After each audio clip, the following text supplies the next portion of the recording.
Welcome to World Class Bullshitters here on a Tuesday night. I'm your host, Jeff Hicks, and with me tonight are some wonderful co-hosts. You know them, you love them. First off, let's introduce them. All the way from the Ripperverse, say hello to Andy Andrew.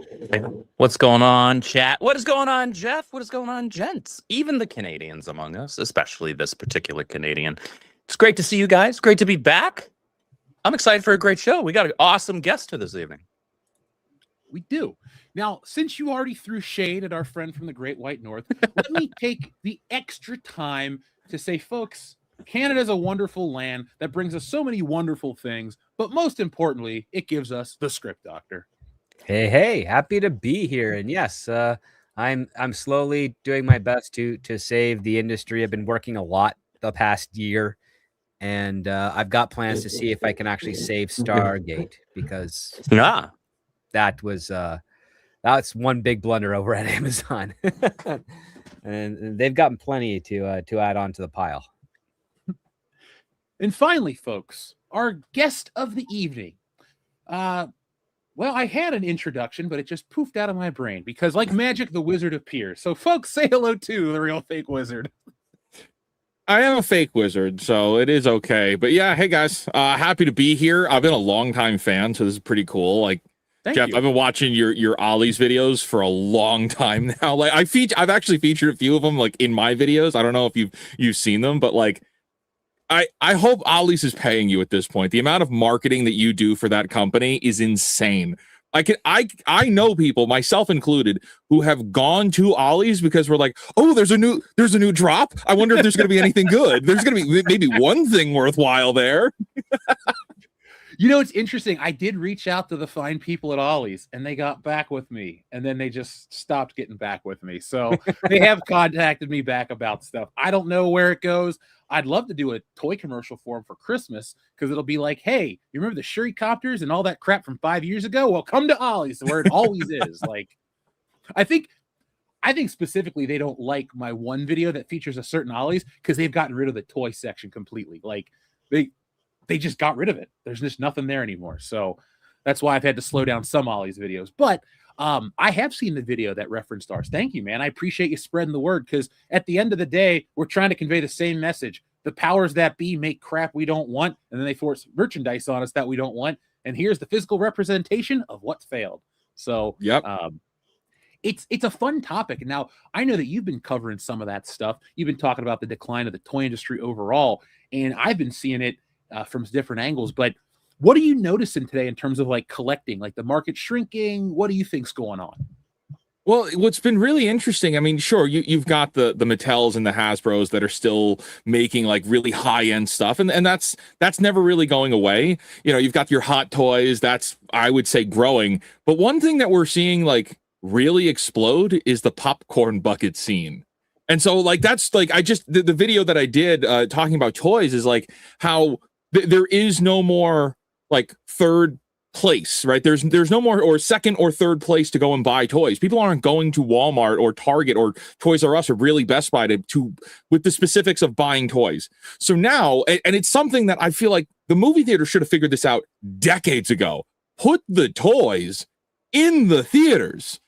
And that's what the popcorn buckets have become. It's like, you know, and it's totally on impulse. It's totally rigged to be like kind of an aftermarket thing where it could be, there's a scalper market involved there. Not that that's an endorsement of it, but like it's a real thing. You know, most recently we had this Masters of the Universe movie, and the big promotion was, oh, the He-Man Power Sword Sipper Cups. Most theaters got 6. Like, Sounds like you described a straw. Forever. Yeah. So, I mean, they've got all these like tiny little sipper cups with Atom on it or Skeletor on it. And I said to the people, you're going to have those for months. But those swords, those were gone instantly. And now they're going up on eBay. So it's been, I don't know if it's a sad thing, you know, to say like, hey, toys have changed that dramatically, where now it's like the rush is for popcorn buckets and cups. But like, that's kind of that they are a derivative of toys. And that's like, that's just kind of interesting where the market goes. I have found, I'm glad you brought up the Hot Toys and the higher end stuff, because I'm noticing two things. If you're at the highest of high end, you know, in art and all these big names, you can get some really great stuff today. Yeah, you got to pay for it, but you're really getting some great stuff. And then if you go to the really like kid-friendly Mattel stuff for $10, $12, you're getting like He-Man and these little kids themed figures that are pretty decent.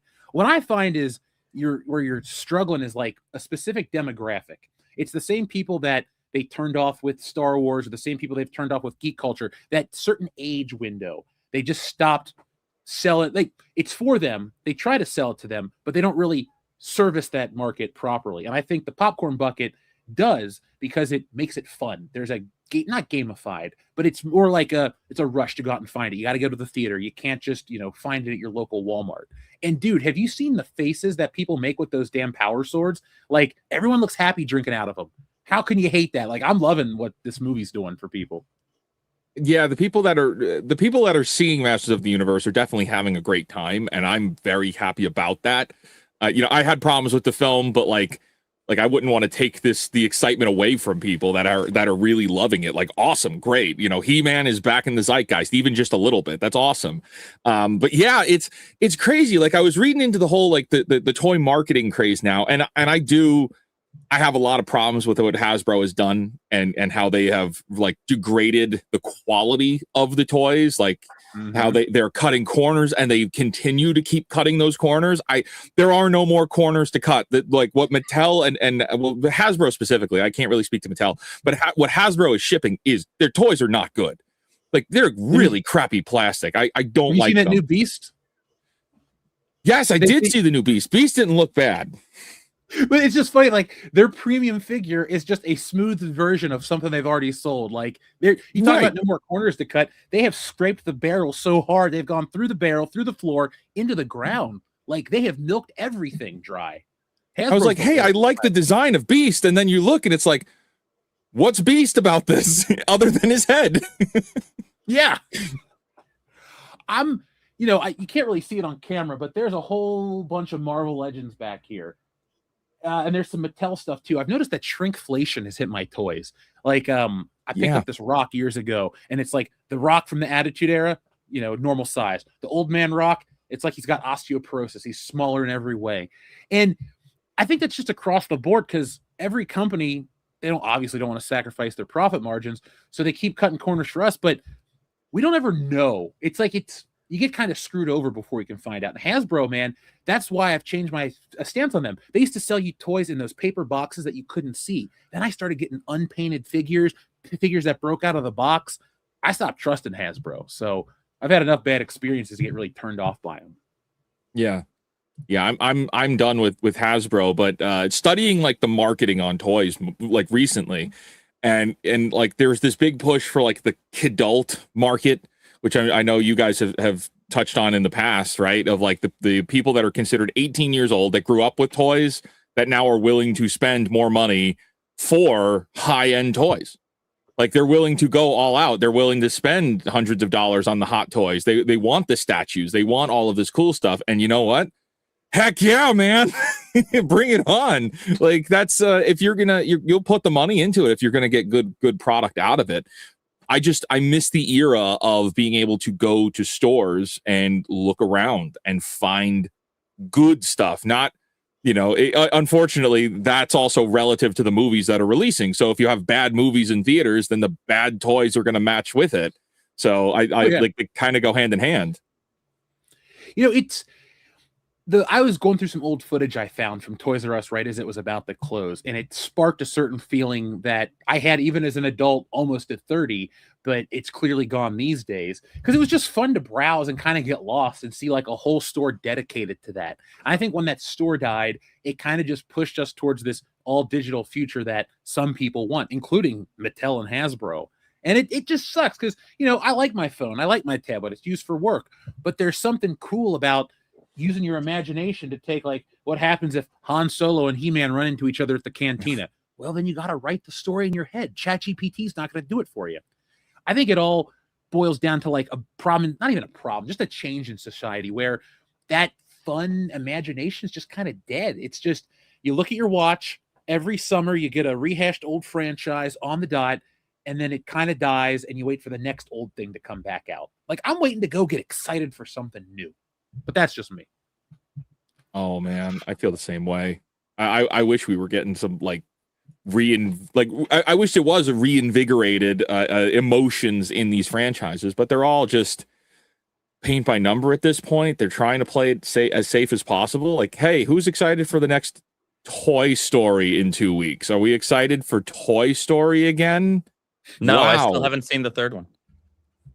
Oh, the third one is good. Third one's not bad. Yeah, I've been told that. I've been told it's actually very good, but I don't know. Like, I saw the first two in theaters when they originally released, and I'm good. Like, that was one of the ones. Like, I don't need another one. But Andrew, you should watch the third one because we're the right age as Andy, and so it comes out right when that would be relevant to us, and I think you'll still be able to relate to it, because it's not about like, I want you to go watch Buzz Lightyear and Woody go do some shit. It's like, that actually has some moments where you're like thinking about your life. So I do think Toy Story is worthwhile. Number 3. I can't talk about 4. But you talk about like some of these things. Shout out to somebody in the chat too who brought up the Gunpla. I'm all into the little model kits. Have you seen any of those lately at like your local retail? Because you're getting like Japanese model kits at Target now. It's pretty cool. Yeah, Target's trying to Target and maybe Walmart to some extent, but Target's definitely trying a little bit harder to pivot away from the conventional stuff that no longer sells and now move into that kidult marketplace. And also, like, kids are interested in like Japanese stuff as well. Like the anime has changed the game for forever. Oh God, yeah. I mean, I'm 37, so it was Pokemon and Dragon Ball Z when I was in grade school, and I go to the stores and it's still Pokemon and Dragon Ball Z. But I mean, they're still popular, so I can't really complain about it. Mm-hmm. I guess I feel like for me, stuff kind of evolved. Then we just got to a point where it's like I'm in grade school and He-Man comes back out again.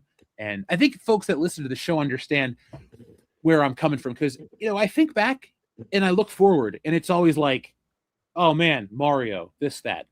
And that's why I know he's not original, but like Spielberg, we talked about Disclosure Day. I'm going to go see that because it's like a non-franchise movie.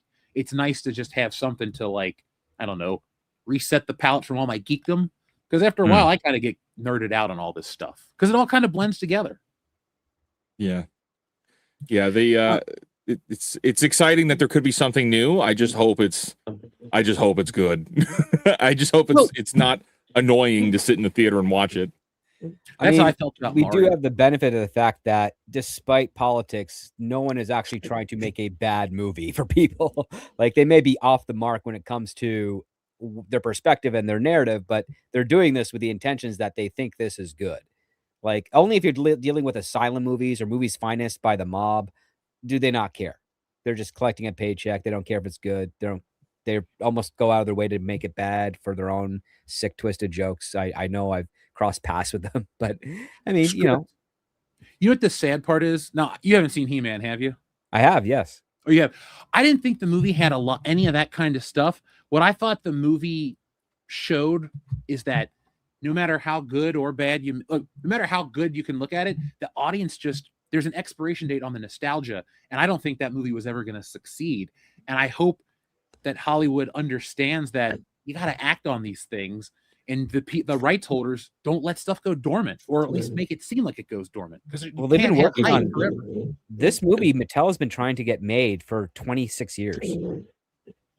Like, they were having a hard time trying to get this movie made. For number one, there's some issues with the rights, with the different film companies holding different portions of it. She-Ra and He-Man were not owned by the same company for quite a time. That caused a big issue.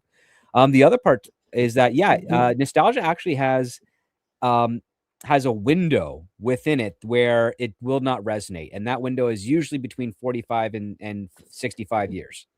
Because if you go before that, you can kind of hit on the nostalgia and take a play on the audience. But if you go after that, you have the chance to actually make a brand new fan base that's interested in that property.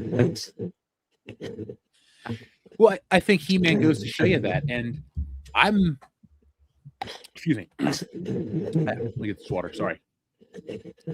I liked it. Real Wizard, what did you think of it? Or Fake Wizard, excuse me. Yeah, I thought so. The movie's written by 6 writers, and you could very clearly tell that it's written by 6 different writers. Well, not at the same time. But you could see, or at least there's a feel that there's definitely a pull in different directions. And it's like, all right, well, we want to play the comedy. Okay, that's fine. Well, we want Skeletor to be Skeletor. All right, full send. Let's do Skeletor. And He-Man, like, fine, cool. Jared Leto, fine. But every time Adam starts to do something that's along the lines of sincere or heroic, there's always something there to bring him back down. There's always something there to kind of course correct the sincerity. And that broke a lot of it for me. So, like, on one hand, it's like, yeah, we're doing the Marvel humor, but, like, stop for once. Just let a scene play. Just let a scene sit. You don't need to cut every single sincere moment with a joke. We don't need it. So, like in the forest, right after they crashed, and they had that moment, and then it's just like, how do we break this tension? More humor. I mean, I see where you're coming from, and I don't disagree. The problem is that there's a lot of examples where that's been very successful with audiences. So that's the trend that Hollywood follows. And if you want to know, like, the journey with regards to the writers of Masters of the Universe, well, it started with my favorite piece of crap writer, Dave Callahan. And then he was fired. And then Adam Nee came in to replace him. And then he worked with Chris Butler. And then you also had Alex Litvak, who helped with the story with Michael Finch. So they were just basically the consultants that said, this is the abstract story we want to do. We're then going to get David Callahan to help write it. Oh, that draft sucked because he's the guy that wrote Wonder Woman 1984. He wrote Mortal Kombat 2021. He wrote Shang-Chi and The Legend of the Ten Rings. He clearly does not have a great track record, but he has one heck of a good agent that knows how to sell him up. So now we have to get Adam Nee and Chris Butler to fix the script. And because we've already paid Dave Callahan, we can't really get his name off the thing. so yeah, you have a whole bunch of those types of voices over that journey within the last, I think, 7 years is when they were working on this as a screenplay. Yeah. And I can say, like, when I saw it, I'm like, it's not the worst thing I've ever seen. It's not the great thing it could have been, but you can tell that the last 2 guys, Chris Butler and Aaron Nee, were trying to pull this thing out of the pits, and they just couldn't make it on the deadline that Mattel or also I think Sony was a big issue to it as well, because Sony does not have a great quality control department. If this was done by Warner Brothers, I think we would have had another Barbenheimer moment, because new regime at Warner Brothers really does try to say, let's get this right. I think that's what's kind of crazy about this movie is that inside of Masters of the Universe 2026 is a 9 out of 10 film. Yeah. What it needs to do is be recut.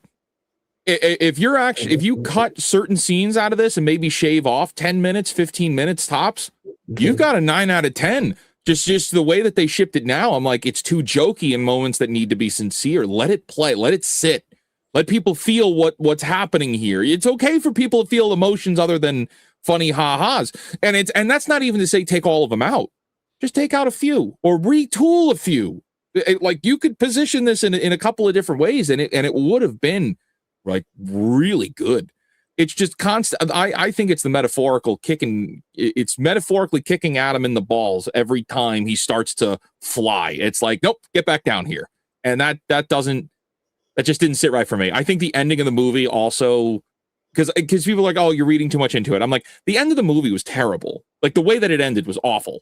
Of like, we're still doing the gag of all of the names for all of the toys are so silly. Oh, aren't they silly? Oh, haha, they're silly. He-Man? Oh, they scoff at the name He-Man as he's riding off to go and change because he's embarrassed.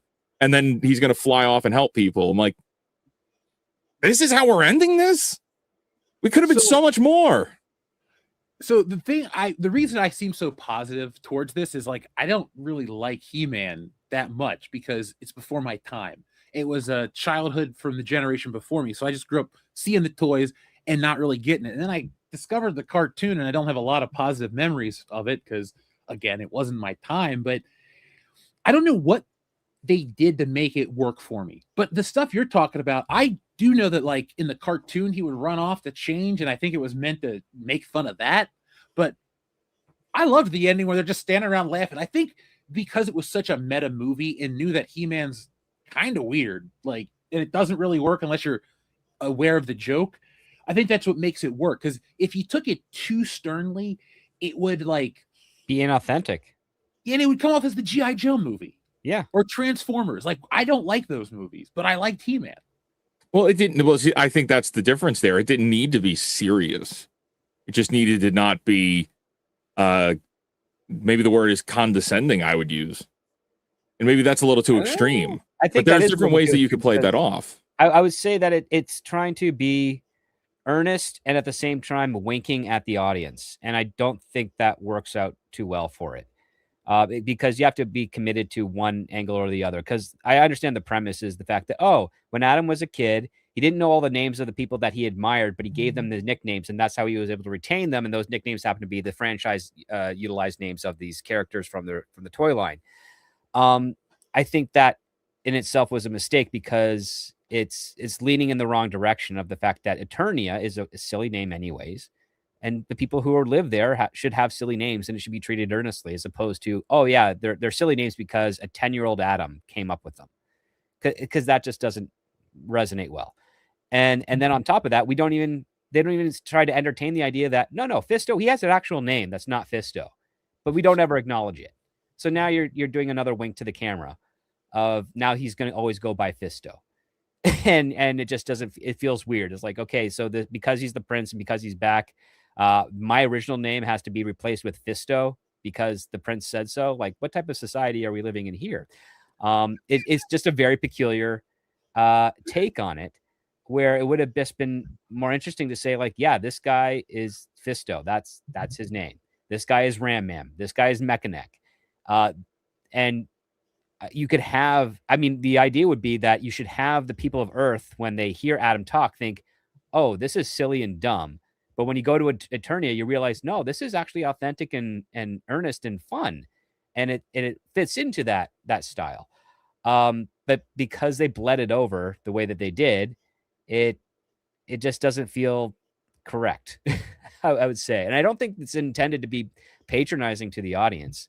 I think it was them trying to have it both ways, like saying, yeah, we understand it's a little bit silly, but let's lean into it and have the characters accept and like the fact that these are their new nicknames from Prince Adam, because it's also showing a little bit of respect to Prince Adam, and the fact that as a kid, what allowed him to hold on to the memories of Eternia were these, who they were, and how he saw them and how he named them. And, there's something special to find out that someone you haven't seen in years, they gave you a nickname to try and retain your memory for a long time. You finally get to reunite with them. And yeah, the nickname might be silly, but they still vividly remember you and what you did and why you were important to them. That's good messaging. That's good, meaningful acts of character development. But yeah, I just find that some of the jokes weren't as great. I don't see the point of Jared Leto being the voice of Skeletor. I would just do my own fan cut and replace it with Alan Oppenheimer. I think he's on Cameo. He'll do the lines for you. You didn't like he was in the suit. Tim Curry? No, Tim, don't impersonate Tim Curry. Just get Tim Curry. That's all I took from that was Jared Leto's trying to do Tim Curry playing Skeletor. He's doing Legend. Yeah, like I don't like Jared Leto. It's very much on record here on the channel how I feel about him as an actor, but he disappeared into Skeletor, and I had to remind myself, oh, it's Jared Leto, because he also modified his voice heavily, so like you really can't tell it's him.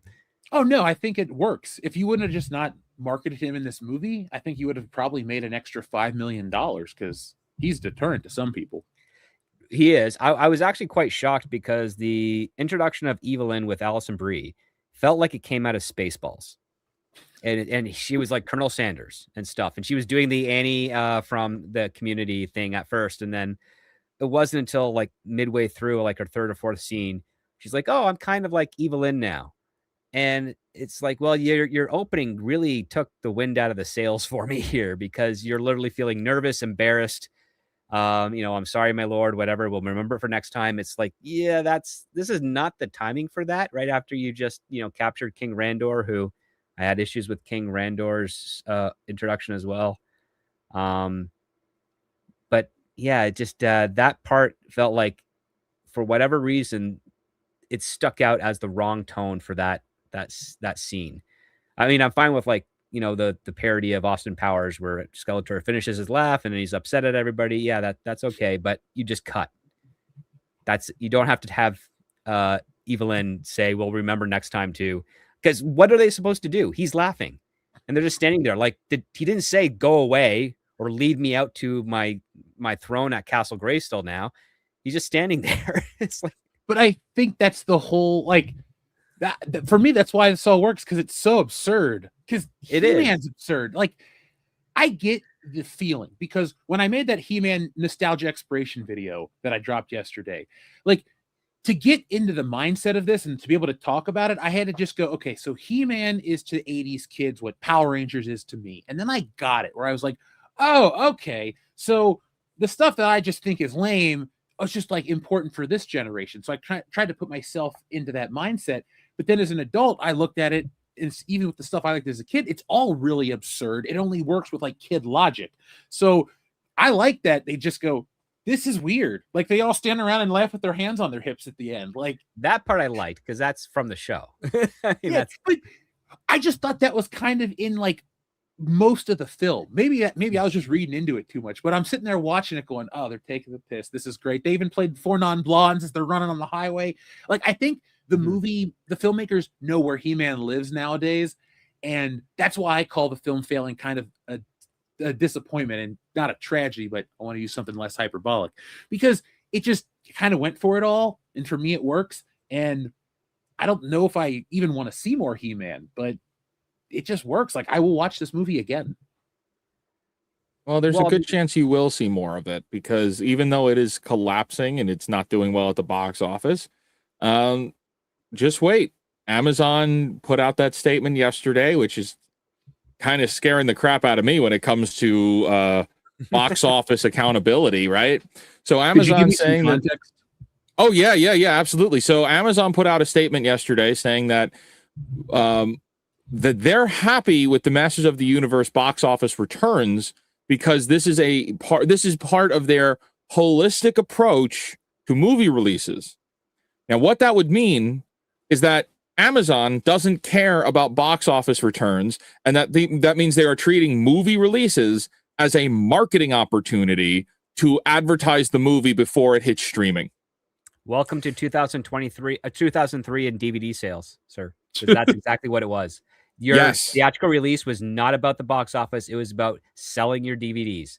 Now, the benefit to 2003 was the fact that you had third-party retailers buying from the studio and distributor the DVDs, and it was up to the retailers to actually put those into your hands as a customer. The studios already got their money. Something tells me that with Amazon, with the structure that they have, they found a loophole that allows them to do the exact same thing, because Sony is not upset. Sony hasn't released any statements because they have profit sharing with this movie, because they were part of the production of it. So if they're not upset, that tells me that Amazon has got something on with their services that no other streamer has, that they are very happy about. Because if they say, yeah, theatrical releases are commercial, then guess what? We're still going to get theatrical releases from Amazon, but their entire push is going to be through the streaming model. Yeah. So that's that's pretty much what they said of, we're happy with how this is doing. And this is, so what this would really mean is Amazon is playing a game now where there's 3 phases of a marketing plan before their movie hits their marketplace, which would be Amazon Prime streaming. So you've got the phase 1 marketing, which is advertising for the movie going into theaters. Then you have phase 2, which is the movie is in theaters. What's going to be really interesting that we need to watch for, we have to pay close attention to, is if Amazon does a full second wave of marketing when this thing hits Amazon Prime, then that means we're going to see a lot more He-Man, because they are banking on this thing being an Amazon Prime player, not a movie theater entity. It's not meant to be as big in the movie theaters as we think it would be. Like when we talk about Mandalorian and Grogu and how that thing just collapsed and it looks really bad for Disney and Star Wars. Well, actually, Masters of the Universe here, Amazon has so much money to play with that they don't care about losing money at the box office anymore, because their true end game is Amazon Prime users and subscribers, where they make more money on ad revenue than they would in a box office. Yes. And that's crazy. If Disney figures that out, yikes. Well, Disney has to start selling things that are not, number one, public domain IP that they've rebranded for themselves, or other IP that they've purchased and have buried into the ground. The other aspect is that with Amazon Prime, when you have an Amazon Prime original, you pretty much are guaranteed to have that on your account in perpetuity, so long as the internet exists and Amazon Prime exists. Because Amazon doesn't have to take off the content they own, as opposed to the stuff that they get licensed out from other companies. So that's the other part that I suspect they'll be pushing pretty soon, is that if you buy an Amazon digital copy of something, it's yours, because it's an Amazon digital copy of, like, He-Man, Master of the Universe. They have the rights to it through Mattel and Sony. It is their production. Same thing with the library that they managed to get from MGM to a degree. Not all the characters, but a lot of them. All of those things there can permanently be on Amazon Prime accessible. Plus, you can also, Amazon Prime is also releasing custom press printings of physical media for an exorbitantly high amount of cost. So if you don't see a physical media version, you want to make a request for it, they are going to have a pathway where you can actually get a pressing of whatever movie you want that Amazon actually has to produce themselves, that they haven't licensed out for, to get it shipped to your home. And we're looking at boutique DVDs like $100 minimum for something like, I don't know. Ideally, it wouldn't be Rings of Power, but something like that, where you could get that in there, because that's there. Let's look at He-Man, but I want it to bounce it to something else, because Amazon has many other franchises, and one of the other big ones that will be a success at the box office is James Bond. I wonder how they're going to handle James Bond, because if Amazon doesn't really have any reason to worry about money or things bombing at the box office, they could have more creative freedom with James Bond and go something traditional. Like, would you guys say that the He-Man movie captured the spirit of He-Man pretty well overall, or not at all?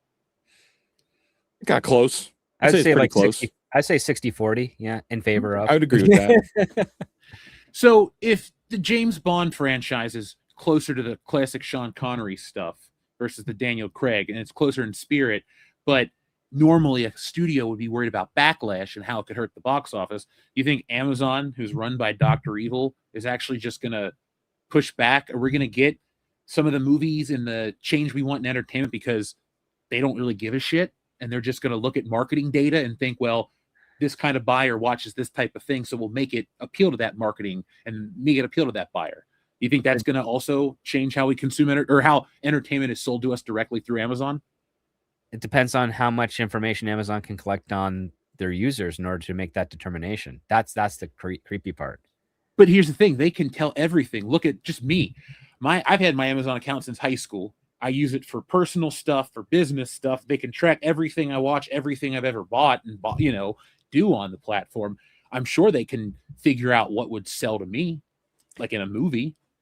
And I don't know if that's good or bad, because I guess, in school they taught, you want to cater to the customer and give them a boutique experience on certain things. But I feel like when Amazon or big companies do it, I feel like I'm just being watched because I didn't. Well, willingly what you're describing is actually chasing a customer as opposed to creating a customer. So chasing a customer is you figure out the data of what they like, what they enjoy, and you build something for that. Whereas you make a customer by you trying something new that you think will work well. And if it hits, you've created a brand new demographic, a brand new industry, a brand new IP, a brand new everything, and you've created a new product to add to existing products. Whereas when you're chasing a customer, you're manipulating existing products to fit an already what a lot of business people say is a sure thing. But that's the same model that Disney had been using, and a lot of studios in Hollywood had been using since 2014 to 2022, and it did not work well for them. Because you can't chase people and say, here, I'm making something for you. And they look at it and be like, yeah, it kind of checks the boxes of what I kind of like, but there's just something missing from that. And whatever that missing is, as I would say, is all on the creative artistic side of things. That the whole, here's an idea. It's weird, maybe. It has a lot of familiarity to it, but it's distinct enough to make people say, you know what, this might be something I want to see more of if we get more of it. Like, I would say The Kingsman was a great example. It was a James Bond type movie with a little bit more comic book extremities from Matthew Vaughn. And that could have been a massive franchise starter if he didn't botch the sequel. Because that hit in a way that people are like, oh, it's kind of like James Bond, but it's got these extreme stunts. It's got a lot of heart to it. And, it fills a void that of about, number one, masculine heroes that are not machismo masculine, but like really balanced between, caring, sensitivity, and also, kicking ass, wooing women and having fun with gadgets and toys. But like we needed something like that. And it had its rise and it almost hit its peak, but it was being pulled back by, the Disney actually did a lot of counter marketing against that movie. But it was a good one. It could have been a massively great franchise starter. And for whatever reason, they had the sequel where they took it out of England and put it into the United States, and Pedro Pascal was in it as well. And that one wasn't terrible. It wasn't terrible, but it just didn't hit the same way that the first one did. Agreed. But that Elton John joke is still one of the best jokes I've ever heard in a movie. Pretty good joke. Yeah. I didn't watch it felt like the thing is that sequel felt like it was a conclusion as opposed to an entry. And that was a big issue. And they tried to restart it again with the prequel, which I had a great joke with Rasputin in it, but it's just, again, didn't really hit too well. But to go back to that, like that, when that debuted, it's based off a comic book, but when that debuted, it actually had a potential to be a long-term companion or, parallel to a James Bond or another type of long series franchise films. And, the fact that we don't get enough people that in the studios that want to invest in those types of ideas, take those creative risks to see what other things could resonate with an audience, you end up getting the diluted pseudo culture that we've had for the last generation. Because John Wick maybe was a kind of distinct entry into the last 12 years or so. Can't really think of much else that's kind of followed suit in the same way. Game of Thrones had its moment, but that's just porn in Lord of the Rings world. And I'm struggling right now. I'm pretty sure a flood of other attempts will come into me later, but for now, it's like, what can you really identify the early 2000s and the 2010s with that isn't just Marvel? And Marvel itself was dominating, but didn't really do anything for culture. And that Harry Potter was like early 2010s, right? That's Harry Potter was like late 1990s, early 2000s. Because the final Harry Potter movie was what, 2011? 2011, yeah. 2011, okay. Yeah. And the first one was like what, 2001, 2002? Yeah. Yep. So yeah. Same weekend as the GameCube, because I remember all the kids were excited about Harry Potter, and I was excited about Star Wars Rogue Squadron 2. So sorry, Andrew, I wasn't in line for philosophy. I'm not offended. I'm not offended. Good. However, I am proud of you for calling it the correct name. Hey, I remember we had that book in grade school. My teacher, I guess, imported it because we had the Philosopher's Stone version in school. We had the first 3 because the covers were weird. One had the flying car and the other one was something else. So whenever 4 came out, that's when I saw the American printings. But I'm not a Harry Potter kid. Wizard, Sorcerer's Stone is a better name, though. Better name? But yeah, Sorcerer's Stone's a better name. Well, a philosopher and a stone, well, we have a very clear understanding of what a philosopher is and what do they care about stones, as to saying, like, is this a stone? And then they start their diatribe from there. But with a sorcerer has a stone, it could be implied that's a magic stone, a stone of power, a stone of anything, and limited potential through the powers of what is connected to a wizarding school and society. But for a philosopher, they can just talk about it. Are we Are we in the calendar year for the Harry Potter show, or is that a 2027 series? It's this Christmas. December this year. Yep. Yeah, Mary and I are gearing up. It was for, originally reviewing it was that. originally supposed to be next year, so they pulled it forward, which is yeah, that's kind of exciting. Like I've said before, I just don't know what the story is, since there's 8 books or 7 books. There's a finite amount of books, and you've told all of those books through film, so it's just kind of like telling the same story again, but it's only been 15 years.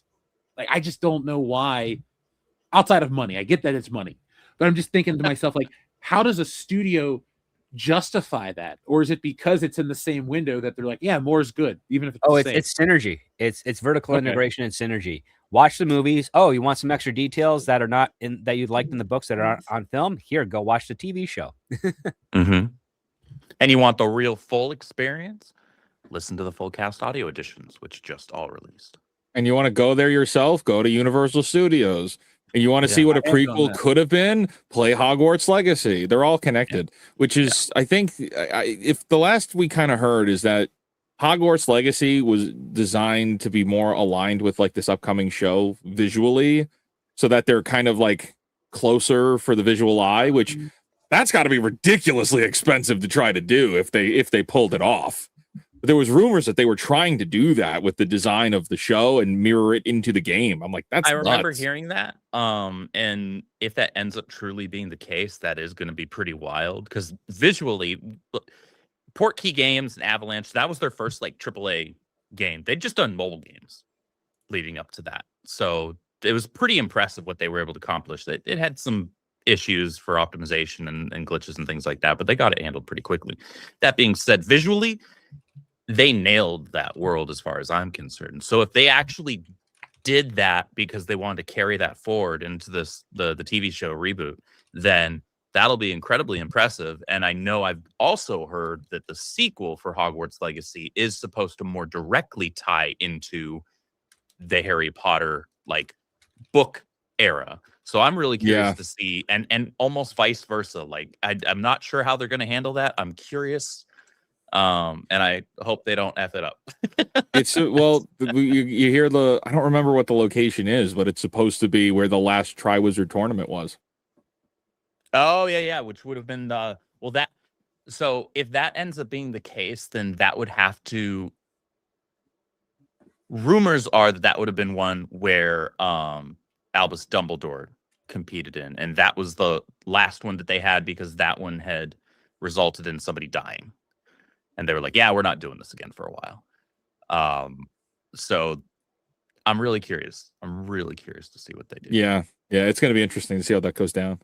It's an exciting time to be a Harry Potter fan. I'm working my way through the full cast audio editions, and they're wonderful.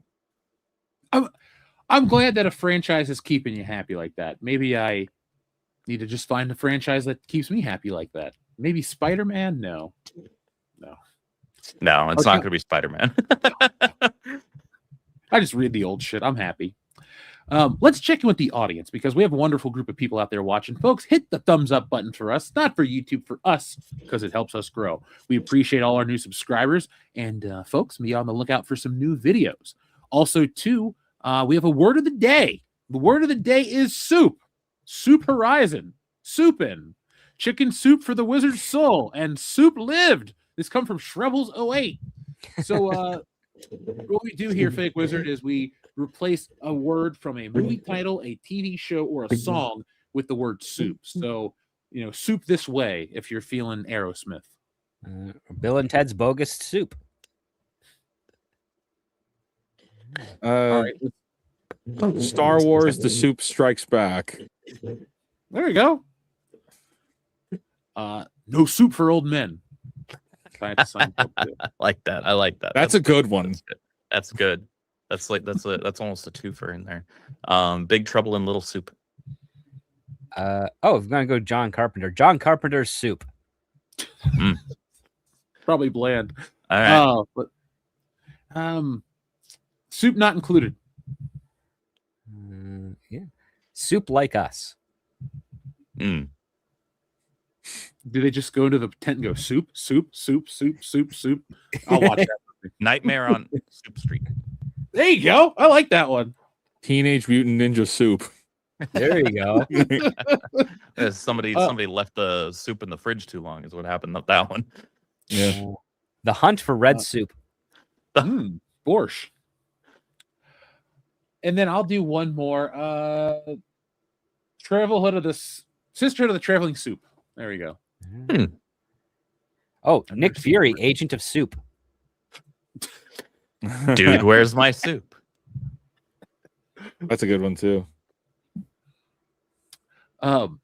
Leighton Swallow, thank you very much. He says, "How the hell are you, BSers? And hail to you, Wizard. Took a few months after telling Jeff Hefe about you, but glad you finally have you on the show. Number 34, please." Shout out. Have you too, man. Yeah, folks, I always want to have interesting people on, and I checked out Wizard's content. I like the stuff, and happy to have conversations tonight. So join us, send in your questions, and Leighton Swallow, shout out to you. And here is the button you requested, number 34. So let's count it backwards. And here we go. Say his name and he appears. I believe in Joe Hendry. Yeah, there you go. We all believe in Joe Hendry here. I'm a believer. I haven't watched wrestling in a while. It's been real bad. Like, has it? WrestleMania was. I went to WrestleMania. It was not that great. I had a great time. The show was crap, and then I got home the following week, and I went, I don't need to watch Raw this week. I don't need to watch Raw this week. And now it's like 2 months later, and I just don't think I'll ever go back. It's over. I know it hurts. It hurts me. It's so Jover. So I'm gonna give you a thumbs down. Everkill161, thank you. He says, Soup Mystery Theater presents Dial Soup for Murder. Soup on the Orient Express and Soup Lightning. God Stealing Solo 2. It was a blast. Button 87, please. Overkill, thank you very much for your kind message. I believe you sent me one over on Instagram. I gotta check that. Folks, if you ever try to contact me on that platform, I'm like a boomer on it. I just don't really use it very often, so I apologize. But Overkill, thank you for checking out Stealing Solo. Folks, if you haven't had a chance, Stealing Solo 2, The Power of the Farce is here. I'm looking forward to getting mine. Yours will be here very soon, man. Everybody seems to be loving it. I've been getting messages literally every day since I've been shipping them out, and it's exciting. So if you like comedic crime capers and you like to laugh, stealingsolo.com. I wrote the book, I drew the book, and I'm quite proud of it. And once we get through this shipment, we'll get Frankenfisher made for you guys. The epic finale versus the army of undead franchises. So read Stealing Solo 1 and 2 and get ready for part 3 because it's going to be the craziest book you ever read. I promise. But here is number 87. Let's go back in time and give you a number 87 that you'll never forget. Let's see. Here we go. Right here. Get what you fucking deserve! Oh my gosh! You need a longer one. That's not what I wanted to press. Where's that? Where's the DJ Khaled button? Shit. You know what? You get this one instead.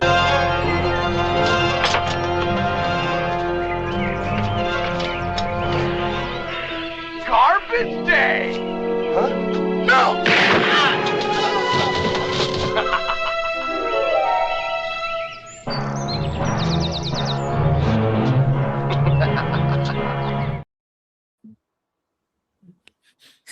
Would that all films be of such high quality?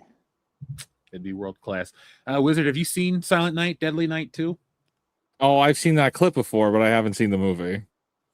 If you ever have literally nothing else to do in your life and you find yourself watching that film, I'll tell you this. It is basically a recap of the first film. So never watch it because it's crap too. But just skip to the guy's scenes from the Garbage Day clip. It's like the last 10 to 20 minutes of the movie. If you were to judge him just on his entertainment scale alone, he'd be the most entertaining actor ever because he's so bad. I can't believe that they let him make this movie. But every time he speaks, he raises his eyebrows to match the syllable. So I can't even move my face like that. But watch the movie. It's worth your time. That's legendary. It's legendarily bad. Our friend Hembry Jeremiah 645, thank you very much. He says, what are your thoughts on what Tom Connor said on He-Man? He was a kid when the original came out in the 80s. guys, can you fill me in? I haven't seen Midnight's Edge's take on He-Man. Does anybody know what Tom said? Yeah. Scrolling through Twitter, all I know is that he did not like it and had a strong reaction to not like He it. had a bit of a crash out. To put it as honestly as possible, Tom had a bit of a crash out. I've been on panels with Tom since then, and you know, I think he's justified in having his opinions for sure. I think he's a little more extreme than, you know, we just had to talk about Master of the Universe, and it was like, okay, yeah, it's a movie. Here are some problems, but here are some good things. And Tom very much sees it as all bad all the time, which, you know, he's justified to do. That's his opinion. He wanted one type of He-Man that he didn't get. But more so, the only barbarian He-Man, like, did he want like the comic book He-Man, or did he want more Filmation? I think the best way I would describe it is he wanted Zack Snyder to direct a He-Man movie, to write and direct a He-Man movie. He would disagree with me vehemently if he heard me say that. But he does not like Snyder. Like, he hates Snyder as much. Yeah, as but like he wanted maybe a Conan more He-Man where it's serious and it's like takes the character seriously, and it was a real action adventure movie with He-Man. So, and that's what he was looking for. And I don't fault him for that. Unfortunately, we've come so far from these properties and what could have been done that, yeah, I'm not surprised we got a Marvel-fied He-Man. My only big problem with the crash out and the way that it kind of exploded is that the controversy around it was, if you didn't like the movie, just as far as like the internet is concerned, if you didn't like the movie, well, then you agreed with everything that Tom was saying. And I'm like, that's not entirely the case. But because everything went so viral with Tom, now we're kind of stuck in this in a bit of a bad spot where you either love the movie or you. Yes, I can't wait for this movie to go away, man. I can't wait for this movie to like get out of the zeitgeist. I'm tired of it. It hasn't even been out for like 2 weeks, and I'm sick and tired of talking about it because it's so polarized. If you loved it, you're crazy. If you didn't like it, parts of it, you're crazy, and that's because of this blow up that happened. See, I guess I live in fantasy land because I didn't hear about the blow up, and I literally got messages from Nick. He went, "This He-Man movie has no right being this good because we don't." I think it's a generational thing because He-Man. Now, I don't think you can ever get an accurate He-Man movie because He-Man was a toy first. If you're having memories based on a toy, those are your own memories. There is no shared experience that you had playing with He-Man the same way that my cousin Jason did, or my cousin Bill, or this one or that one. Like, it's your own personal thing. So if you're growing up on the little mini comics, you're getting one He-Man. If you're growing up with the DC stuff, you're getting another. I guess I like it because I thought He-Man was like really lame. Like, I'm trying not to use a specific word, but it's June. So that's what I always thought of He-Man, because it's a dude in loincloth. Meme is hey ya hey. And like, I get that the 80s kids grew up loving it, but like, I'm closer in age to Tom than I am a lot of the people that are probably criticizing stuff. And it's like, you got to realize He-Man is such a small window in time. It's not like everybody's childhood. Even in the 80s, it competed with G.I. Joe and Transformers, eventually Ninja Turtles at the end of the decade when those other things had died. But we're talking Mask. We're talking the end of Star Wars. Like, He-Man was big. You can look at the numbers. He-Man dominated 83 to 86. And in fact, She-Ra, its entire existence is in a response to Return of the Jedi. Like, when Luke realized that, you know, Leia, he had a twin sister named Leia, they're like, oh, we can do that with He-Man and create a female version of it. And the toy line at Mattel, because it was a female cartoon show, the Barbie people wanted to take over She-Ra. And so now all the boys that were watching He-Man and She-Ra, which was actually the case, wanted to get the action figures from the She-Ra, like, you know, Hordak and all the villains, and maybe even like She-Ra herself. But when they saw what the toys were released, they were like Barbie dolls. And they said, well, we don't want that. And you literally had the entire Masters of the Universe franchise fall off a cliff from that moment. At the time when G.I. Joe started picking up more, Transformers G1 started picking up a lot more. And then only a couple years later, Ninja Turtles just broke the world and replaced He-Man as the go-to toy for kids ages 4 and up. Me, like, I'm raising my hand right now. I was a Ninja Turtles kid. Like, what was it, G.I. Joe and Transformers was like just before me. I Yep. saw some of the cartoon, but I just never got into it. Like, I watched probably all of Beast Wars growing up, but I was never like a diehard Transformers fan, and I'll never claim to be one. Like, I saw with the first 4 Michael Bay films, and the 4th one annoyed me so bad because they had the chance to do dinosaur robots and they wasted them. And it made They me wasted super a lot sad. of stuff in those movies. That too. I mean, they're not exactly high art. That's for sure. But yeah, like Ninja Turtles though, like I was all about them. I was all about the Turtles. I think we're at a time though where like it's time to stop with 80s nostalgia, because I'm almost 40. 80s nostalgia kind of came back and right in the beginning of the 2000s, where like He-Man was revived. We had I Love the 80s. Everything from the 80s was like back in rotation, not even 20 years after it had ended. And it just never stopped because it was like, it was cool, it was retro. And so we've always had these things. But I think He-Man proves that it's over. Like, you have the expiration date and it's just leave it be. So that's a really, really interesting discussion point. And I'm sure that there's going to be, I mean, crap, I've been thinking about doing a video on this, like looking into the history. Why does the 80s keep coming back up? Do you know, like, a nexus point for that happens to be Stranger Things? And the kids that grew up on Stranger Things 10 years ago now, or 9 years ago, they love 80s stuff. They love analog. They love like that's their kind of thing, man. And so like that, it's but I do think that we are about to see a fall off. I think it's about to peak, and we're gonna go into the no more 80s for a little while, because firstly, Stranger Things fell out of the zeitgeist hard. He-Man, He-Man's done. Star Wars, not in a good place. A lot of the nostalgia bait 80s stuff is starting to get stale. It's starting to get too old. Oh, dude, let's take it back 2 years. Indiana Jones.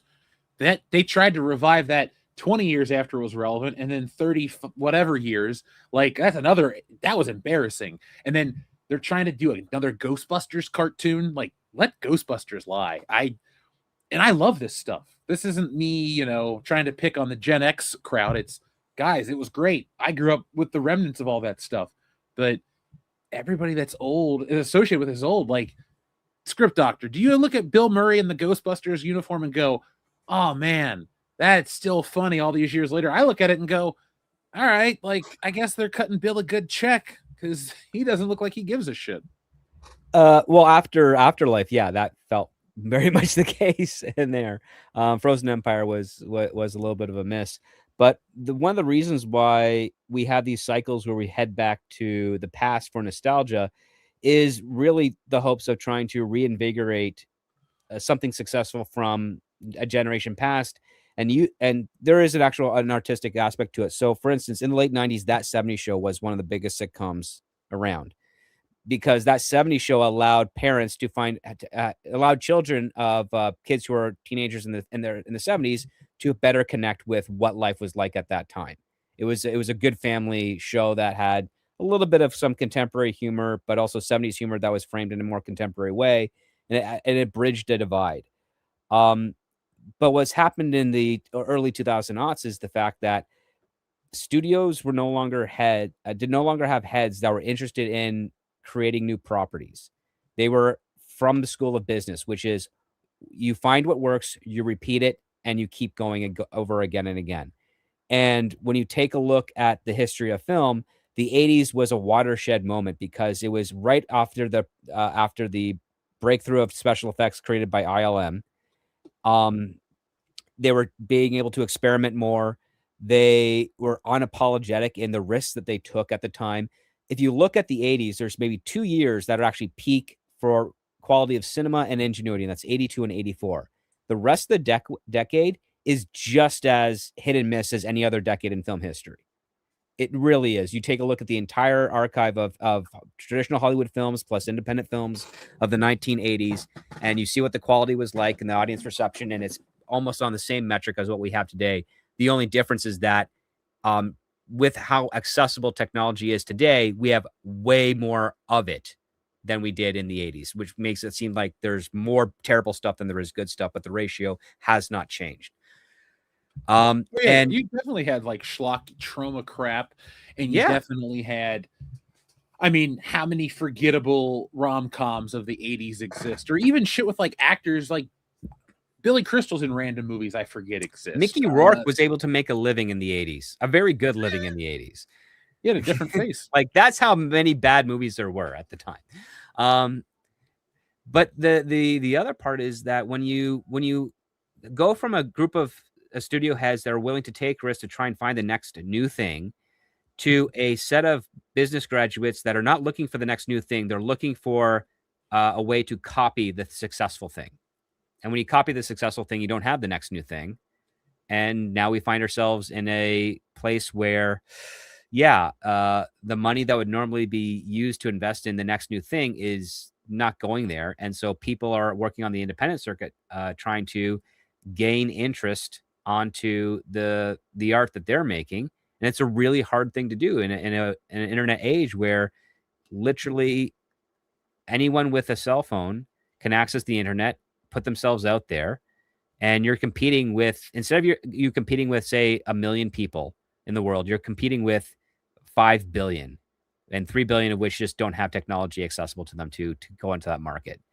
And so it's a much fiercer, harder area to break through.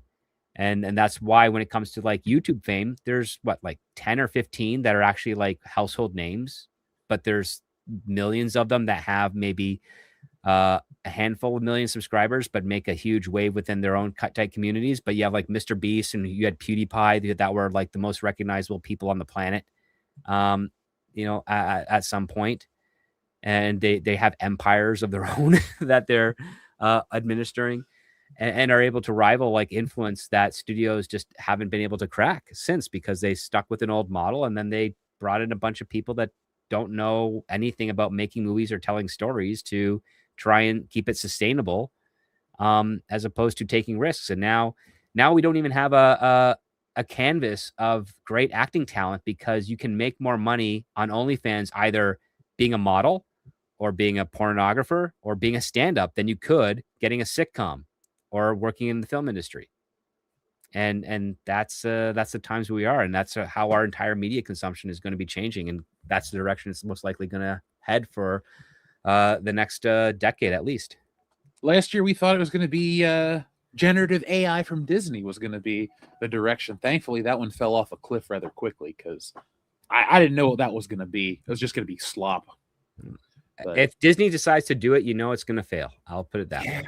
And that's been since the 60s. The best part about Disney is the fact that the only thing that they've succeeded on is creating better technology for film and their parks. You're telling me they didn't make Star Wars better? Of course not. They actually have the best chroma key technology on the planet, and it's proprietary, and no other studio can use it. And Disney doesn't even bother using it for their own stuff. They just use the traditional green screen volume or the stagecraft volume. Well, The Mandalorian looked like crap. You could tell that it was shot on that special curved stage. Yep. Because you couldn't get wide shots. No. And on top of that, like, I was talking with some of the people that worked on the initial volume itself, and it was never meant for what they're using it for. It's really just meant for better interiors when you're in vehicles, or you build a set and you want to have daylight, and you build a set and with a window, and then you just use the stagecraft to bring in natural sunlight in a controlled environment, so you can do an overnight shoot and still make it look like it's pure daylight, and not have to worry about scheduling when the sun is out for your peak hour. So you could actually go inside, have a scene in the morning at the breakfast table, and you could do it for 6 hours till you get it right, because you have that artificial sun not moving in place at all for the entire day, as opposed to previously where you're like, okay, we got 2 hours to try and get this, and then we have to come back tomorrow for another 2 hours to do the same thing. But instead, they use it for everything now. Hold on. Now, folks, I usually read these in order, and hold on. These are shorter ones. Our friend, Room of Requirement Class says, is it hot in that beard, all stream whiz? Every time.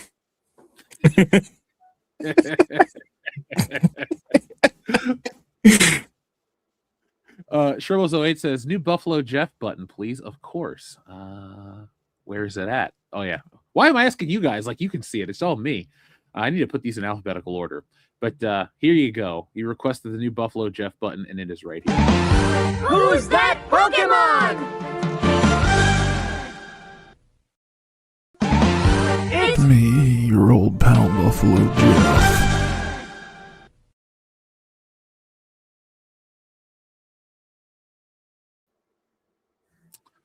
Oh, Wow. we have a serial killer here on WCBS. The legendary Buffalo Jeff. Usually he hangs out around the fall. So, folks, this Halloween, your old pal Buffalo Jeff might pop up to scare Dion or scare Mary Mayhem or even pop up in your neck of the woods. If you ever run into Buffalo Jeff in the woods, run away. It doesn't end well for anyone. But I can't believe that voice creeps people out. I just do it to make myself laugh. But, it is what it is. So Georgian, we're going to read your button request in a second, but I wanted to bring this up because this was an interesting point. First off, thank you for being a member for 39 months. Didn't we get the same thing back then with nostalgia? Batman becomes successful, then we get Dick Tracy, the Rocketeer, the Shadow, and the Phantom. That was definitely that weird pulp era of the early 90s. Yeah, well, yeah, I mean, they've been trying to make Dick Tracy not the Rocketeer, but Dick Tracy and the Shadow and the Phantom for 40 years. Like, when they finally managed to get it done in the 90s because of the success of Batman. They got really close after Superman's success, but everybody was working really hard. Like, they got really close. Like, even Walter B. Gibson, after Superman's success, he was talking about the Shadow, and I think I remember hearing a radio interview of him where he said if in a perfect world he would have Ronald Reagan play the Shadow. But he was like just became president at that point, so clearly out of Hollywood. But I mean, I actually adore the Shadow and the Phantom films. I think they're really a lot of fun. They play into what the serials versions of what they were at the time, just to kind of really do that throwback. Dick Tracy was fantastic, but I think it had too much of a style that was emulating what Tim Burton did for Batman, and I think that kind of caused some issues with the overall box office. But I also think it's brilliant that Warren Beatty has the rights, and makes funny little short films to retain those rights all the time. Until he can get enough money to make a follow-up Dick Tracy film, which he desperately wants to do. Do you think so if we're talking about 80s nostalgia being kind of dead, do you think there really is a demand for pulp heroes? Because they were old when I was growing up, and all these movies, like Dick Tracy didn't flop, and it was a big thing. But like Rocketeer flopped, Shadow, Phantom, they both flopped. In 96, kids weren't going to see I went and saw the Phantom. I loved it. I met Billy Zane and told him what a great job he did. But like, kids were into Space Jam in 1996. And in 94, we're still coming off the wake of Jurassic Park. Like, those movies just kind of missed the mark. So the reason I bring that up is if they missed the mark for our generation, and now our generation's having kids, and we didn't like this shit 30 years ago, is that something that is just never going to work? Like, maybe on TV, because Spider Noir works. But I don't know if you can get these on the big screen anymore. I mean, the Phantom right now, they're working on a television series again for it.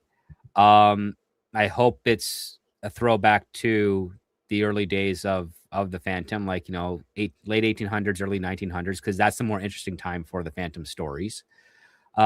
I think when it came to the 90s in itself, it's the fact that when you take a look at the Shadow and the Phantom compared to the Rocketeer has a very distinct voice because it's Joe Johnston, I think, or Joe Dante. I get the two interchangeable all the time. Johnston, you're right. Joe Johnston knows how to do pulp style adventure that works for a current day audience. The Rocketeer, his Captain America, the First Avenger, which I think is one of the best Marvel films out there, all have a style that you can tell the director put his stamp on it, and the stamp is what was complemented by the script, and then of course the cast that he brought together. When you take a look at the Shadow, again, it's trying to emulate what's hip at the time. Well, Tim Burton's Batman was pretty good.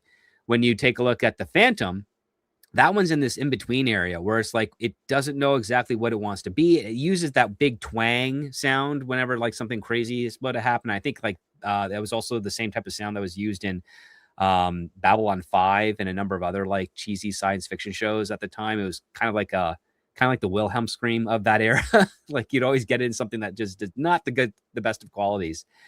And what I would say there is that you had, he just didn't have a voice, a narrative voice on the Phantom as an overall film, because Billy Zane knew what he was doing.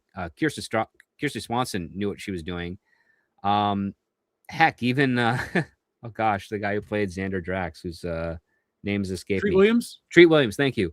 They all kind of felt like they were in sync, and it just felt like the eyes, like, the director was just kind of off a little bit. Just he wasn't quite there. And then on top of that, Paramount didn't even know how to market this thing.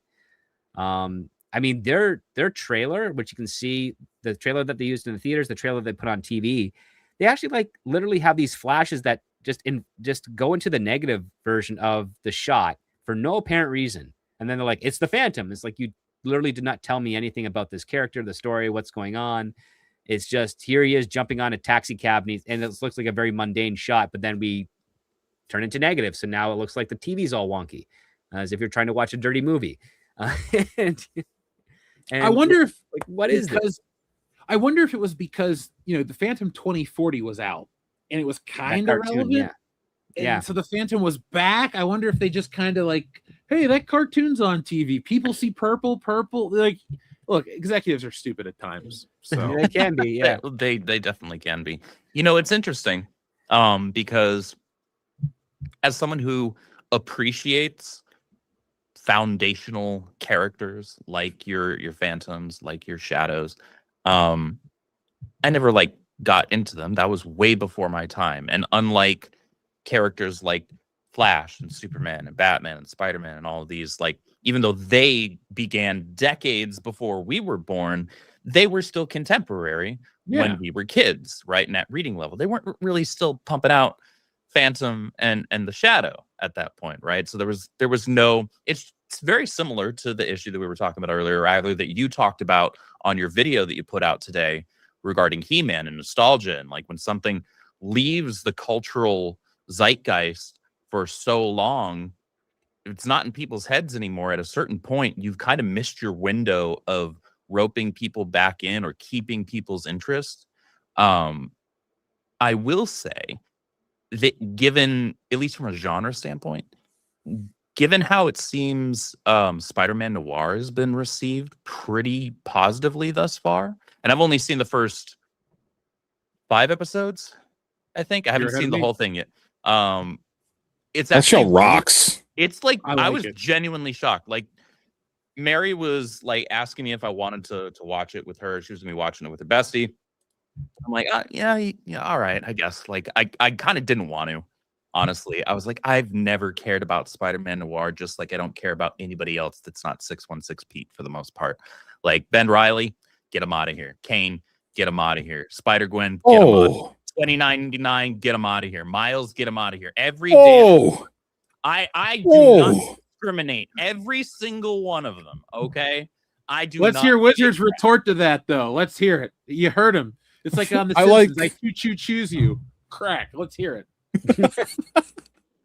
I like Ben Reilly. Look,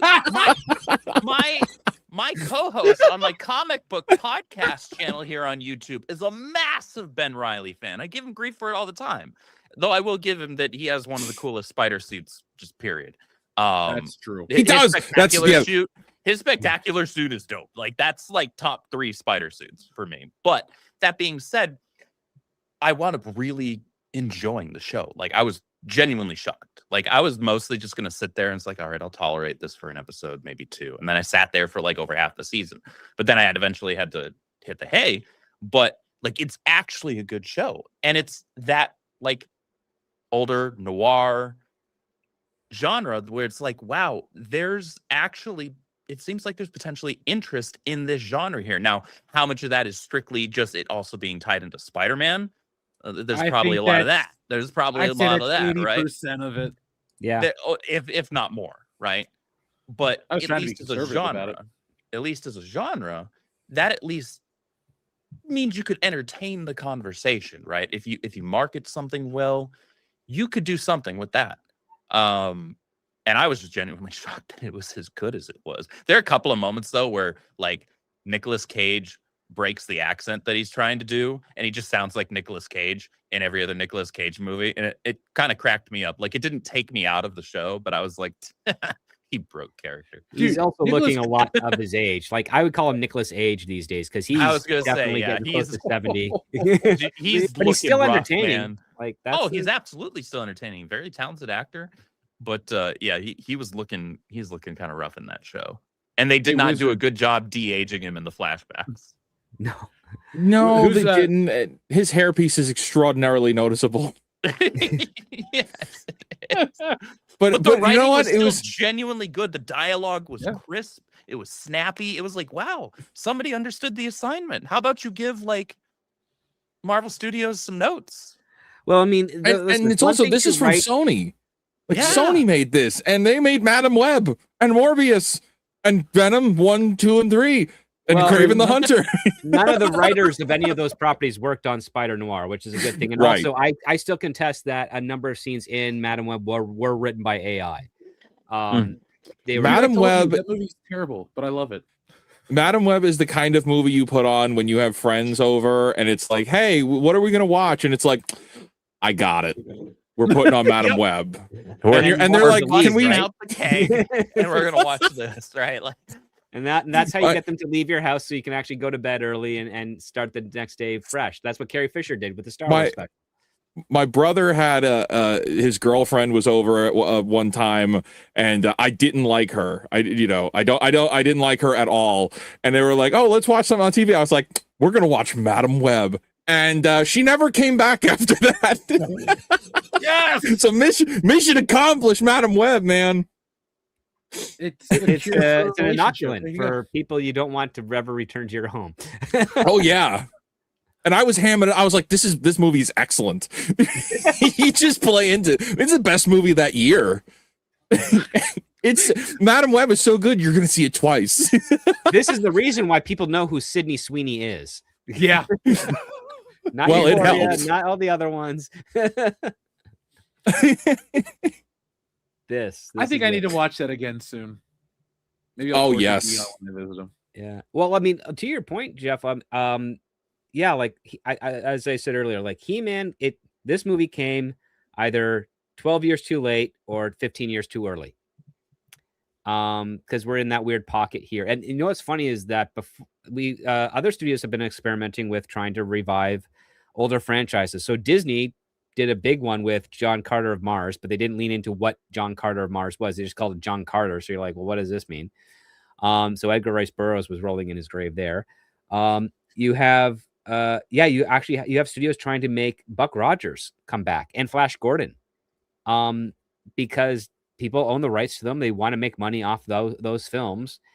And Buck Rogers, I think, is in the same pocket with He-Man because its revival was the late 70s, early 80s, around the same time as He-Man. I'm sad to say that unless you can find an interpretation of that character that will resonate with a current movie-going audience, which unfortunately is diminishing year over year, you're not really going to get what you are hoping for. And I think that's why so many of these older properties that are not yet in public domain are heading over towards either a very limited network series like hour-long dramas or straight to streaming, because that is a place that people are more accustomed to do. The tech company has got their wish. They have converted the majority of people that are more interested in streaming a streaming service than they are going to the theater. And the irony is that streaming was pitched as it's cheaper than cable. And I was saying, well, no, it's going to replace cable, and you're going to be buying 6 or 7 streaming services that are going to be a la carte as a cable package. And here we are 15 years later, and that's the same case. What you used to pay for $130 a month for almost unlimited cable channels, you are spending $130 a month just for 3 streaming services, and then you need 3 other streaming services to see other shows. So you're actually doubling that nearly at the end of the day. And you can't even channel surf between them the way you could with cable. You can't flip back and forth. You have to log in, log out, redo. It's nuts. I just watch less stuff, like, period. If I sit down to watch something, there's just, the paradox of choice, where you have too many options and I spend time. I clocked it once. I spent 34 minutes once looking through something to watch, and I never watched anything. I just got up and played a video game instead. I Yeah, have but done you know, that you had more fun. times than I'd like to admit. But you had fun scrolling through and looking at all the posters again. It's true. But You know what? here's Brought me something that's back. interesting. What is scrolling today? It's channel surfing of the 80s. It's exactly what Ouch. it is. It's just that's what it is. It's channel surfing of the 21st century, because all you're doing is you're just looking for the next thing till it catches your attention, and then you'll hold on to it for a bit. But one of the reasons that YouTube is so successful is that you can switch over from live stream or video anytime you want without having to, log into another platform. Like I know people that their entire streaming access is all done through web browsers, just because they can hold up different web browsers in each different tabs, and they can switch back and forth between them a lot easier. With, the show's not working for them, they pause it, they flip over to another tab, to another streaming service like Tubi or Pluto or something, and they just press play on that thing that they got queued up, and they're good to go. They don't use the stuff through their smart TVs or their Blu-ray players or their entertainment systems, gaming systems anymore. It's all on the computer that has now been replacing the television in your living room. So I just find that if I have, like with my Xbox, I got like 200 games on there. I have trouble picking something because I have too many choices. That's why, like with like home video discs or certain emulation stuff that I only have a couple games for, I spend more time in them when I can't continuously jump from stuff to stuff. Because I'll put on a movie I love on streaming, like Back to the Future. I'll watch a half an hour of it, just do something else because it seems like such low stakes. When I take that extra step to put in the disc or put in something, like I find that I sit through it and it makes me appreciate it more. I think I don't value so much of the crap that comes out on streaming because it's just like an endless deluge of, it's always there and I don't ever want it type of thing. But because I don't remember any of the stuff I watch on streaming. Like last week, I told you guys, hey, Ricky Stenicki was hilarious. I don't really remember most of the jokes anymore, but I remember every joke from Spaceballs or something like that. I don't know. It was a thought I had. There goes the planet. Oh shit, there goes the planet. Yeah. That's gonna be. I'm so worried about Spaceballs too. What about you, Wizard? I almost don't want to see it. I don't. Oh, they shouldn't have made it. I have so much respect for Mel Brooks. Mel Brooks and his work defined like a lot of my comedy style and how I appreciate comedy today. Like he is my guy as far as comedy movies is concerned. This didn't need to happen. It was, I don't know, but we'll have to wait and see. Maybe there's hope for it. I mean, he was involved, but that doesn't mean much. This is a Josh Gad movie. Remember, Mel Brooks is actually famous for having one good joke: "Springtime for Hitler in Germany." Like that's it. Because if you take a look at everything he's worked on, from Get Smart to the producers, like he did not write Young Frankenstein. That's Gene Wilder's film, right? Like, and that's the funniest film under Mel Brooks's repertoire right there. And then Spaceballs, it takes a couple of jokes inspired by what he got from Gene Wilder in Young Frankenstein. History of the World Part 1 was also brilliant, but that was a collaborative effort with everybody that worked on there. And he tried to repeat the same thing with his Hulu series of History of the World Part 2, which was atrocious in every regard.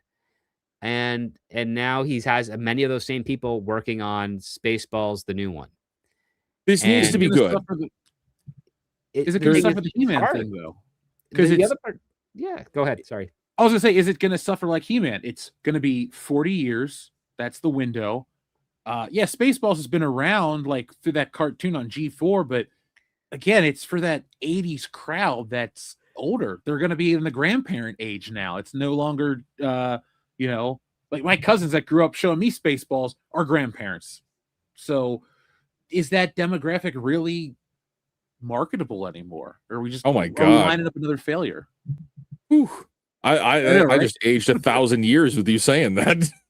My hip is broken at this point. I'm gonna. Oh my I'm gonna turn gosh! to stand up. I've got osteoporosis after hearing that one. I got some milk in the fridge. I'll hook you up. Spare life. It's good. You know what? It's scary now. It's like, oh wait, Spaceballs might be a complete disaster. Firstly, if it's not funny, but secondly, it could tank at the box office. It's not something I considered. Well, the other thing you also have to realize is that despite what a lot of people in the U.S. political structure are saying, America and most of the Western world is actually in a very deep recession. They're just not admitting it right now. Oh, yes. And the other part too is like when you take a look at the pulse of what people want to do, as weird as it is to say, going to a baseball game, a soccer game, stand-up comedy, or a live theater performance is cheaper than going to a movie these days. It's just the insane. World Cup. Well, unless it's the World Cup. Well, actually, up here in Canada, we got a Germany game in like 3 weeks, and the seats are like $20 a head. Like, it's really cheap up here. I watched a whole video on like the price gouging of the World Cup and how every time it comes to America, they cash in and maximize all the money. They did it in 94. And then when they went to France in 98, they lowered prices. So they expect it to get cheaper for Europe next year. No, the most expensive tickets right now is the Canada-Bosnia game this Friday. That's just because so many Canadians are going to buy tickets to go to BMO Field to get it. But like all the other games are like reasonably priced in comparison. But that's the thing, like for people to go out and families to go out, do you want to spend just $100 for your family just on tickets, not including concessions? Then you have to also factor in gas, and gas is pretty expensive. So you have to drive there. You might be lucky if you have a megaplex that has its own parking lot that's free for customers, or you might be stuck in some of the areas that you have to pay for parking. So you got that expense on top of it. And at the end of the day, you're maybe dropping, $300 on a night with you and your family to go see, 90 to 2 hours worth of content that might go in one year and out the other by the week's end. And you're telling me Scary Movie's not worth $300 to take your family to? Oh gosh, it's not even worth 3 cents. Like, geez. Like, I didn't think it was bad. Think you could find a scary movie that was worse than number 5, but they did it. Oh, you thought? Okay, let's talk about it. I didn't think it was the best scary movie by any metric, but I laughed. I had a good time. I thought that's what the purpose of it was, but it's dumb at times. I was ready to laugh, and I'm like, oh, I saw every joke coming a mile away. I was like way ahead of it, and it just is like it's not funny for me. Like, see the trailer; it's best parts of the movie, really. Yeah, the Jermaine shit was the best. Wizard, what'd you think? It was Member Berries the movie, and it's playing on the. Did you miss the Scary Movie people from 1 and 2? Well, they're all back for this, and I enjoyed that. I was like, yeah, even Carmen Electra's back, and I didn't hate it. I don't think I'll ever see it again, but I was laughing the whole time, and not because it was necessarily funny, but because it was like. It felt like a barbecue with old friends. And it was like, this is good for once. Don't do it again. don't do it again. You don't need to do it again. Don't do it like this. And if you do, actually stick the landing. So the whole thing of like, this is going to cancel culture, they pulled their punches. Mm-hmm. They totally pulled their punch. But on everybody, they pulled their punches. The jokes were staring them right in the face, and they didn't go for it. Like, yeah. You're looking at it, you're like, oh, are they going to do that? Oh, wait, no, they could have went further, and they didn't. I noticed something too, is like me and the guys were off the movie in the front. We were laughing our asses off, but like there was a decent amount of people behind us. They wouldn't laugh at any of like the modern jokes. Like they were offended by the trans jokes and a couple other things. I was very surprised. Like you could just hear crickets in certain parts of the movie. I'm like, oh, I guess, people that are this much younger are easily offended. It was a weird experience because I guess it was a litmus test for, what you're into, but we cracked up at everything. But you hit the nail on the head. It's a one-time watch. Like I laughed. And maybe I'll watch Scary Movie 1 again, but that's about it. Because that was my favorite movie in the year 2000. But Script, I'm sad that you hated it. So I was just disappointed. I mean, these are I would say this: they're not Keenan Ivory, and he was the funniest one of the family. Yeah, just putting it out there. But yeah, it was like, there wasn't a joke that surprised me. Like, as even when they talked about Shorty's mother and when he was and how she died, I'm like, oh, this is where they're gonna do the inverse of what of the first two jokes was Cindy and the ejaculation. And lo and behold, that's exactly what they did. And it's like, geez, it's okay. I mean, you tried something different, but I didn't want to be that far ahead of you when they did it. Yeah, I think He-Man and Scary Movie are interesting because they're both relics of their time. Mm-hmm. But because Scary Movie's more recent, it made the money. But it's weird. Like, this is when I complain about never getting away from stuff. It's weekends like this. But it also worked because I went and saw both movies. So I feel like a hypocrite, but I also have those issues. So, well, I would challenge that gently because we kind of cover all this stuff. If you weren't doing it for YouTube and for the commentary of it, do you think you would have gone out to see both of the movies? Maybe it would have been one, or would you have skipped them both? Scary Movie. I would have just been Scary Movie because I don't like He-Man outside. Now I do, but before I didn't. Right. So it's like, I think there's something to it there where, these movies need to be hitting with, I talk about this all the time. There's three baskets of people that movie theaters and Hollywood need to be catering to. There's your legacy fans, which are, I'll just say, all of us and probably all of you at home. Then there's the shill fans on the other side, the further other side, who are just going to see anything and everything that their favorite franchise puts out. Okay. Think of the Disney shills, the Star Wars shills, that's all of them. But then the majority of people are normies. They're emotionally unattached, and they're the big majority in the center. And for you to hit $1 billion at the box office, you have to get the normies interested in going. Yeah. Well, that's the audience that you got with the MCU, right? That's what blew up Marvel. It wasn't just the comic book fans, right? Obviously, we certainly value ourselves as having contributed to that, but those movies wound up making as much money as they did, and it became such a powerful, expansive franchise for a decade because they wound up roping in the general audience as well, right? Yeah. If your goal is to make a ton of money and you're going to be, making projects with budgets that, require you to make a ton of money back in order to make your money back, right? Then you need to make sure that the general audience is interested. If the general audience is no longer interested, this is why we know that the MCU is just currently it's toast, because general audiences aren't even interested anymore, right? All the hardcore comic book fans, we tapped out ages ago for the most part.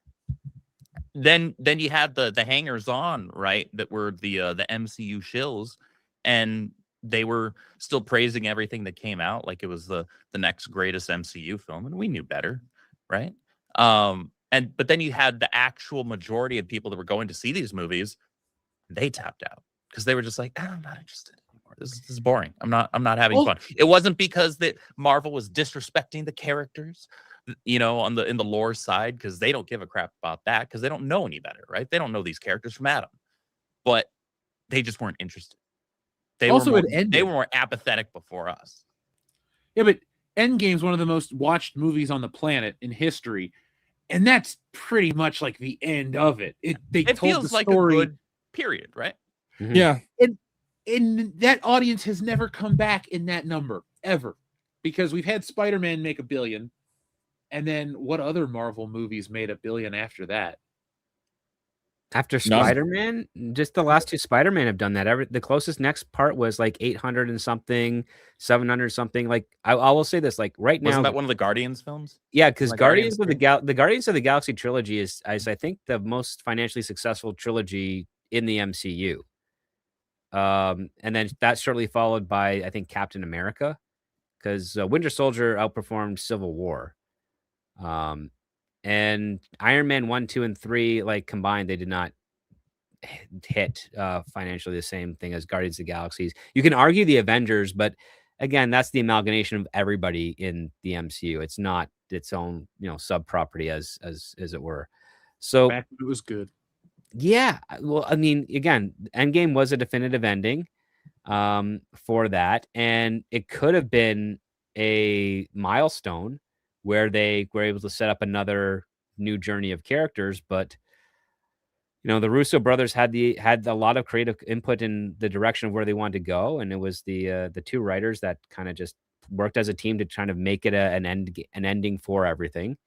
And that was the end of it. But Disney said, we can't give up on multi-billion-dollar film franchise entries. We got to keep going. And then Alan Horn screwed the pooch a lot. He fired James Gunn for tweets.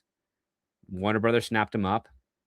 All the plans that James Gunn was working with Kevin Feige got reshuffled around. And instead of going cosmic, they went, multiverse. And they botched that up like you'd never seen before. And now what are they doing? Well, they are literally spending money they know they're not going to ever make back just to try and see if Avengers Doomsday can reinvigorate the brand for the core audience and bring the normies back. That's all they're doing. They're not going to make any money off this on the box office because for Disney, well, they have almost unlimited wealth. They're not losing anything. No franchise will corrupt or collapse Disney. Sadly, the movie theaters are paying for all the movies that Disney is making. Same thing with Warner Brothers and to a degree Sony and to a less degree Universal and Paramount. But the movie theaters are fronting the cost for this. And Disney's just pocketing the cash and doing what they want to do. And no matter how much, our circles and this corner of the internet is going to say, yeah, Avengers Doomsday is never going to break even or make a profit. That is not the goal for Disney. The goal is, will this get enough fans to say, yes, let's go watch the next one after it? And it doesn't matter if it makes money or not. It just matters is, will they buy the next one? I think the road to Avengers Endgame will be decided beyond just Spider-Man. Because if Supergirl is like a dumpster fire, which it will be. I think it will be. I don't think it looks very good. I just don't. I think it's going to make people. It's going to double down on the superheroes are dead. Now, I'm not saying that's going to cause Spider-Man to lose money. I do think audiences know the difference between branding, but if you just have a huge disappointment at the beginning of the year, I do think that'll turn people off from coming to the Avengers because they're just like, yeah, Supergirl sucked. I skipped Spider-Man. I'll just wait for streaming. Like, I do think whatever's first can color the perception. And I'm guessing Supergirl's going to be a big old flop. It's not even sexism. It's just, I don't think the character's popular enough to make a movie of that they're going to make all this money. So, I mean, that's also part of the strategy too, is, if you can turn a B tier character or C tier character into an A-list character, that's a huge win. I don't know if they're going to be able to pull that off here because again, we're in a very different market. This is not 2008, where you have a far more affordable tickets and people wanting to go to the movies anymore. You have a big different dynamic going on here. And even though like Supergirl was they spent significantly less on it compared to Superman.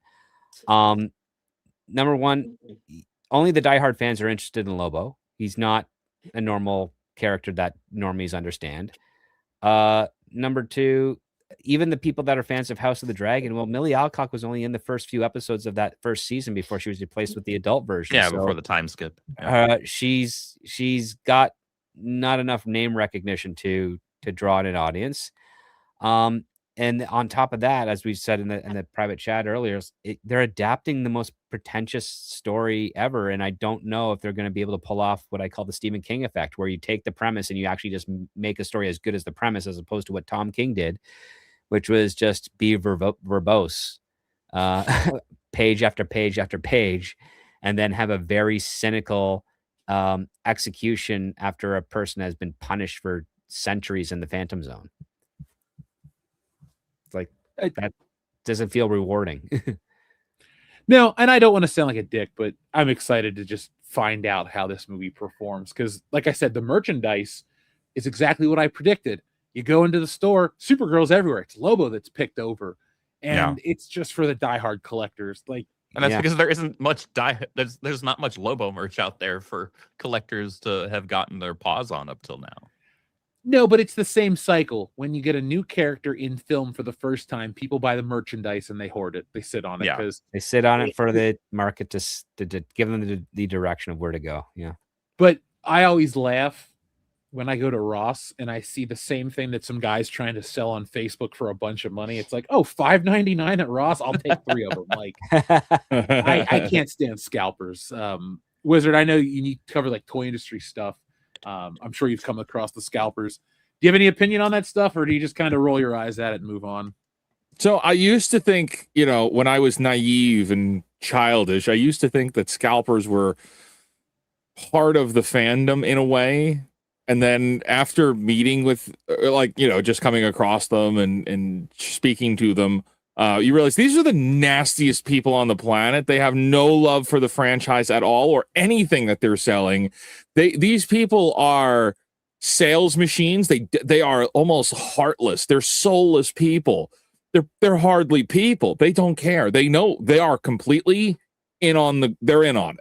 They know what they're doing. They know that they are the thrill for them is the chase of getting the thing before you can. And it's kind of crazy, man, how these people, like the thrill of, for example, most recently we had the Pokemon Target collab event. Now, my brother and I, we covered it just for fun because there was a Target right next to where we live. So it was like, all right, well, we can go check it out just so we could talk about it on the air. And the people that were there, and now there's the signs up one per person. You can't. The people there were just listening into the conversations, and they're like, well, this is my 3rd time coming in today. Yeah, I got to get one more of these. I got to get one more of that. And it's like, this aisle has been stripped down to nothing. And so these people are the hunt is what they're after. That's, there's no other worlds to conquer. So these people are scalping the crap out of the things we love for fun, man. And they are not fans at all of anything. And it's out of professionally, they are. Yes. So professionally, I've done a lot of work with comic conventions, up and down the East Coast of the United States. And the only time I've ever had any real confrontation, because I've been doing it for years. The only time I've ever had real confrontation with somebody was a scalper who was trying to say that I was cutting him in line. Mind you, I was working at the event, trying to say that I was cutting him in line. I was trying to form the line, and he wanted to throw down fist fighting with me in front of the police. The police were standing right there. I'm like, this is not going to end well for either of us. So I'm like, yeah, these scalpers, man, I have absolutely no love for them. I love the videos where you have people shaming them in public places.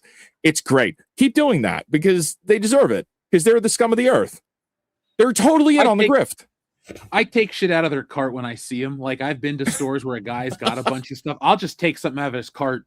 I don't need sometimes I buy it. Sometimes I just put it somewhere else in the store. But I get it that it's a product. But they, like you said, they don't really belong in the ecosystem anymore. They really haven't ever.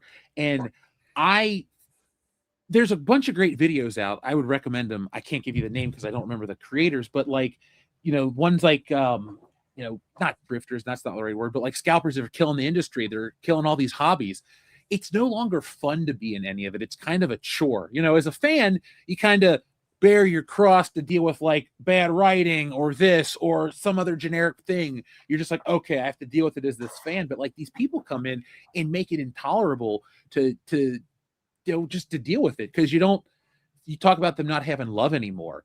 It's just so cold. And I don't even like doing stuff at cons anymore, because it used to be for the thrill of finding stuff. Everybody jacks up prices to the nth degree. And I understand the business behind it. I understand that. But when dude's selling the same figure for $55 here, that it's $27 here,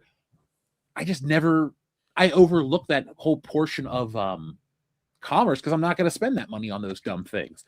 I just then don't want the thing anymore. Somebody was trying to, oh, Jeff, I heard you were looking for this Christopher Reeve Superman. Let me give you a good deal. It's only $60. I'm like, I just look at it, throw it at Target. And if I don't find it, I just don't find it. I just don't buy a lot of shit anymore because these people are trying to cut you in on a deal. I hate it. I always shame scalpers in my videos because, let the kids have the toy. You don't need 10 of them. You don't need 55 Mandalorian figures. Who does at this point? But nobody does. Dude, those toys will be at Ollie's in 6 weeks. They're already on their way. Yeah. Then what you do is you paint them into interesting Mandalorian armor configurations, and then you got your own custom Mandalorian army for like $30. I just love going into these stores and going like, hey, there's, a monument to failure. But I do think we'll see Mandalorian stuff before the end of the year. Okay, so here's the thing. If Amazon's plan is to build out this like He-Man launch or whatever they're doing to get it onto Amazon Prime streaming, do they receive any kind of merchandise money? And like, is it beneficial for them to keep it relevant so then people keep buying the stuff? Because if that's part of their plan, look at Superman. Superman is a year old now, but Superman toys are still on the market. You can still find them at Ross, but usually something doesn't last that long after its film cycle anymore.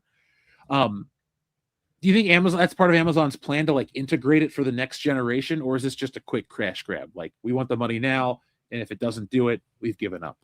In terms of merchandise, the big indicator for what the future looks like with He-Man is going to be based on if they do a really second round of marketing push when this thing goes to streaming. If we see like trailers popping again, if we see the social media hitting, like right now they are doing a big social media move, that'll be a really strong indication, because part of this deal is, okay, so it's Amazon coming in for distribution, sure, but then they also have the toy angle with Mattel, which is to your point, and then Sony's involved as well. If we look at Amazon right now when it comes to the Masters of the Universe toys, they're not next day delivery. And because they're not next day delivery, meaning that volume is moving at a pace where they need a couple of days to catch up to get toys moved to different places across the United States. That means toys are moving, even if the movie isn't making as much money as they would like, because they're high quality toys again. See, that's the Mattel toys that they're pushing with He-Man are actually pretty good toys, and people are buying them. Skeletor right now could take you 2 weeks to get a Skeletor from Amazon Prime. Oh, yeah. Mattel did not properly estimate how much they would need when this movie was actually hitting this first round of advertisement like 4 months ago. And I think that was to play it safe in a way. I don't like, but also Mattel is out on the line for a lot of money on this too. So if this movie doesn't provide profitability, whether through toy sales or Prime advertising or the box office, like Mattel is on the line for a lot of money here. They're in a worse spot than Amazon is, financially speaking, for how much is invested into He-Man, because Mattel has all the toys. So also by them playing conservatively and testing the waters to see if it works with the movie release, streaming is going to be where it hits for this. If they have a second wave of toys, then that's massive. I mean, Mattel made a lot of money on the Motu Revelation toys that came out with. Right. Even though that show was garbage. Yeah, it didn't matter about the show. The toys were better than the show, of course. The toys rocked. But the thing is, like, Mattel came out winning on that end for it. I think they're going to come out winning on this one here. Amazon's committed to doing 2 more Masters of the Universe films. It's already rumored that She-Ra is the one that they want to do a follow-up to, and then they want to end it off with a trilogy. And a couple of my friends that worked on set design for Masters of the Universe were told that they're not doing full teardowns of the sets, so they're probably keeping them around for a bit, which means that if they're not just doing it for the next 3 films, they might end up doing a follow-up streaming series in the near future, hour-long episodes, 6 a year type of deal. There's a lot of people speculating onto what could be the future here. And the fact that Amazon and Sony and Mattel have been mummed the word when it comes to the lackluster performance of the film tells me that they're happy with what's going on. I will say I was surprised that domestically it made more money than it did internationally, because usually action films play better internationally than they do domestically. This is an interesting change that we saw here. Same thing happened with Superman. Superman pulled in way more money domestically than it did internationally. Yeah, but Superman is so American. Like, I can understand why it did this time. But maybe does He-Man have as big of a presence around the world? I mean, I know there's the cons. Northern Europe, it's pretty big. Okay. In the Netherlands, it's pretty big. Not so much in Australia, as far as I know, and kind of faltering in North America, really. Because again, like the 2002 series was popular, but it was expensive to make, so they didn't continue it on. And that was the kind of like the last it was before Netflix kind of did their thing. DreamWorks and their Netflix partnership for She-Ra really did do a big setback for that part of the brand. And I think that ended up being to the benefit because now Masters of the Universe, all those characters are now under one licensee these days, not split beforehand. So, Well, I mean, if they get you a guys, good looking She-Ra and have a story that's works in a good Hordak, I think, you know, it will do what Amazon and Sony and Mattel want it to do. you guys know what the movie lineup would be, right? It's Masters of the Universe this year.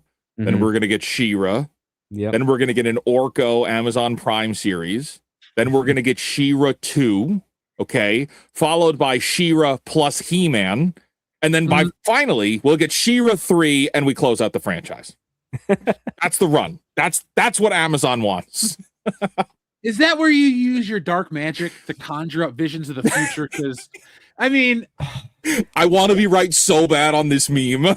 Please. Because I call the first trailer. After the first trailer, I posted that on Twitter. I'm like, this is going to be the lineup. And people are like, I believe you. I believe it. Here's the one thing that's kind of different, though, is that Mattel, I think Mattel is pushing for at least one more He-Man film, but I think the whole idea is that the next one's not going to be She-Ra directly, but it's going to be He-Man dominant and, you know, She-Ra, you know, the supporting character followed by She-Ra as your, you know, wrap up type of thing. Oh, that's not going to make money at all. That's what I was about to say. Like, just because if He-Man can't make that much money and he's the main event, is the side character that appeals to even less people going to make a wave? It doesn't even matter with the box office. We've discussed it tonight. You get a hot, busty blonde in there as the lead, and you already can circumvent the whole girl boss thing because she has the power of Grayskull. That's your justification. So you get a nice looking girl in there to play the role. That can Sydney Sweeney for She-Ra. Yeah. Print money. Print money. Sell the bath soap. There you go. It'll be even bigger. Even when she's not transformed and she's just wearing like, you know, that red thong and the red vest under the white turtleneck, Sydney Sweeney's still going to move tickets for that. Just you know, based on what the He-Man movie was, I can see them putting a gratuitous amount of TNA into this movie to sell tickets. It seems. I mean, Teela was hot in Masters. I mean, yes, she was.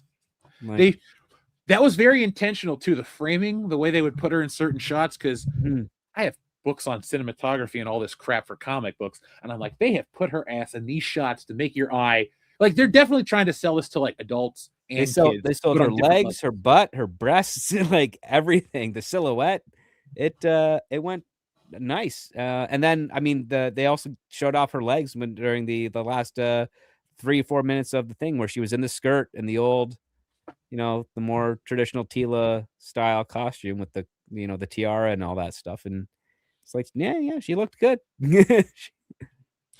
Our friend Rod Thunderheart has been super generous. So, folks, we got to catch up so we can read Rod's messages. So also we don't stream all night long.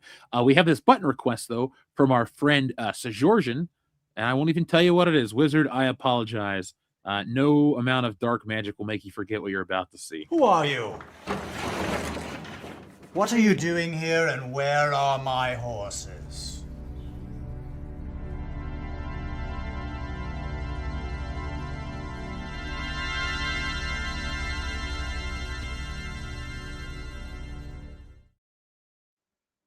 Oh, wow.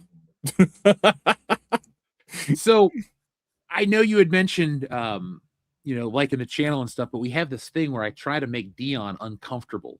So that's where that button comes from, because my buddy is afraid of horses and mannequins and random shit like that. So I found a video that basically is nightmare fuel for my best friend. And I have multiple buttons that I like to troll him with. So if you're ever on here or tuning in and you're like, what the hell is this guy doing, for an audience of one? Should make a horror film with Nick that is specifically targeted towards freaking Dion out. I will do that because Nick and I are making a short. But we can make a fake trailer for that movie and just do it to nothing but scaring Dion. Do it. Just make his skin absolutely crawl right off his body. I got an idea, but it might give him a heart attack. So his wife and sister would get in on the joke, but I want to get a mannequin made of like Dion, or I want to get mannequins made of his family. So like one day when he wakes up, his family's gone, and there are just mannequins, full-size like replicas of his family in his living room. And I want him to just wake up and be like, "What the fuck?" And they just like aren't moving. I would love to film that, but I think it would give Dion a heart attack, so I will never do it. And then put a horse on his back porch. You know, you can hire EMTs to be there on standby. Just saying. Yeah, he'll be fine. Look, I'll live stream it. People be builds like, "Who's character. watching?" Is it torture? I don't know. I don't That's care. character building. Character size. Culture Casino, what's up? He says, "I miss these guys." Well, we miss you too, man. We'll have you back in the future. Just Hey, we shoot found me your a message. beard, Culture. Yeah, last time I saw I've got him, it. he'd lost the beard and he'd lost like 2/3 of his hair. I hardly recognized him. Yeah, we I were don't think together I a would. couple weeks ago in person, and when he showed up, we were like, "Who are you?" And he's like, Yeah. "Culture Casino." Who's this And we're random like, old guy that just decided to walk up to our group? we're like, "No, you're not. You shaved for this." It's good to see you, Now I man. gotta see you. Crouching Taylor Hidden Swift has gifted a WCBS membership. Folks, if you have accepted that membership, make sure you say thank you to Crouching Taylor Hidden Swift for that membership. I'd like to thank you for gifting it. Now to our friend Rod Thunderheart. Geez, Rod, thank you so much for your generosity. I'm going to read these all in order, folks. I'm going to do my best, Rod, to keep the Rod Thunderheart voice going, even though it's 11 o'clock at night. He says, "Hail, Jeff and WCBS. I'd have caught on sooner, but I'm watching the Stanley Cup playoffs. As a Canadian, I'm contractually obligated to watch the Stanley Cup. Not sure how Script got out of this." Yeah, Script, what are you? Did I cause you to break the law? Like, I'm sorry. Do I have to write? you a No, note or it's something? on. It's Okay. on. I'm just giving you guys the attention. It's on in the background. One of the perks of not being on camera, right? That's right. He does say, though, if it's muted on his TV, he's safe. I'd have to wait because He-Man starts next weekend. I know it's in our nature to cut a guy some slack, to give him the benefit of the doubt. Like maybe he was confused, or just joking, or really just needed a double-double. But this isn't a guy. These aren't those people, and those are not the Rockies. They make a lot of mistakes. They mistake our modesty for meekness, our kindness for consent, our nation for another star on our flag, and our love of hot cheesy poutine with their love of hot cheesy Putin. They think they can bully us, threaten us, push us around, but they do not know us. That artificially drawn line they keep talking about, no, this is the land that Terry ran, that Gord sang about. This is the birthplace of peanut butter and ketchup chips and yoga pants and the land of universal health care and innovation. I'm starting to commit that to memory, Rod. I was like, wait, I know it comes next after this. You missed it, Rod. I talked when I introduced Script Doctor last week. I was like, roll back the rim for Script Doctor. I Yeah, have that was a been good one. studying Canada for you fine folks. Eventually we will do a road trip across Canada. I would love to like set up to meet the guy that played Red Green, and we film a documentary on us driving to meet Red Green. That would Oh, be so Steve cool. Smith. I might, Yes. I might be able to arrange that. Yes. All right, PBS icons. See, it's funny. Like in your neck of the woods, that's just it was a show on TV. Like for me, it's a PBS thing that you had to catch on Saturday nights, but it was worth it. Red Green Show is a great show. You ever seen it, Wizard? No, I haven't. If it's hilarious and it centers around duct tape and being a man, so I think you'd appreciate it. It's funny as shit. Yep. Possum Lodge. I'm a man. Yeah. That's okay. What are the 3 words that a man can't say? I don't know, or whatever. That's such a good show. Leighton Swallow, thank you very much. He says, speaking of Pokemon collabs, I went to Hershey Park last weekend and saw a whole table full of Pokemon themed kisses and such. Never would have guessed. Wow. I mean, the Pokemon commercialization never ends. It's beautiful. It's the highest awesome, but grossing IP in the world. and has been for a while. And I can't get mad at it because at one time I liked it when it was new, and that's cool, man. If you're still into Pokemon, more power to you. I don't like it, but if you'd like to buy my Pokemon card collection, we could trade it for a down payment on a house. There you go. Yeah. Let's see. By the way, what brackets are we battling? Number 7, please. Oh shit. Well, Rod Thunderheart helped us past our goals, so we can't do it tonight because I haven't prepped, and we'll have to have the wizard come back to play it with us. But we have this game called Bracket Battle. So where we break down the best or the worst of something. So folks, now that you got an extra bracket battle, what would you like the topics to be? Shoot me a comment right now and I will read those. Let's see. Also, number 7. Well, here is your button right. I'll keep it in relation to the weigh-in. Message! Message! Message!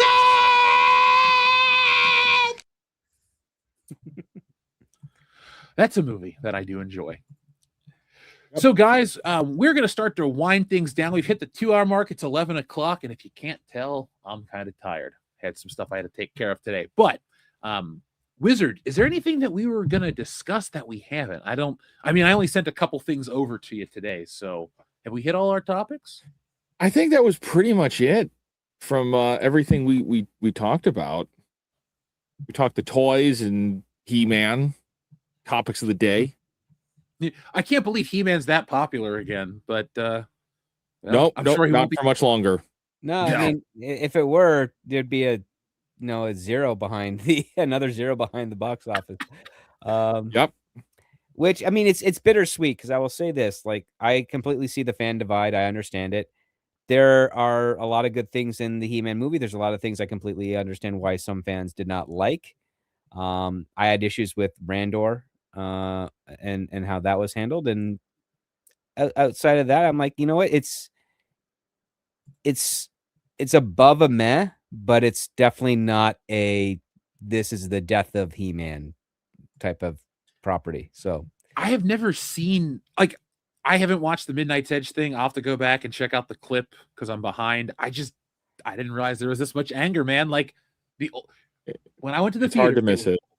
It was old people. Look, maybe He-Man's the thing to get angry over. Definitely wasn't the Mandalorian. That thing was just apathy on a platter. Like, yeah, whatever. But I mean, after what happened with Motu Revelations and stuff, I can understand why Tom would be angry. Because again, that's basically you're seeing, a representation of your childhood getting stabbed over and over again, and there's nothing that you can do to stop it. So on one hand, it's like, all right, well, those are the sentiments, right? We agree with that. But on the other hand, it's like, we do this every day on the internet, right? We've been covering all of this every day. You can't say you're surprised that Hollywoodified your favorite franchises again. Like, come on. Especially with Sony involved. I mean, again, look at Sony's track record. Yeah. I mean, they may not do a lot of woke stuff, but they do a lot of bad stuff anyways. Like they're known to making bad movies. Whereas Disney is like malicious, Sony is incompetent. Like, yes. Like Sony is just full of idiots, like actual idiots making movies. I mean, I saw Kraven the Hunter in theaters with the Film Threat crew. And that was more fun. I'm sorry to hear that. Just being with friends. It was such a terrible film, but we had a blast kind of like Mystery Science Theater 3000 it.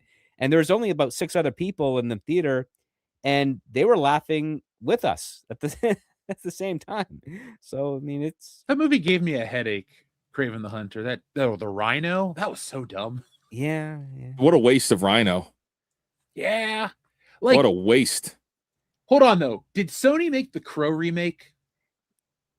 No. I think that was like some third-party production team that made that. Okay, because that was the most embarrassing piece Studio of crap in Canal? the last 5 years. It might be. Because they make garbage. Yeah, at least they have a contract with Zack Snyder to do Escape from New York remake. I'm like, yeah, well, clearly that's not going to work.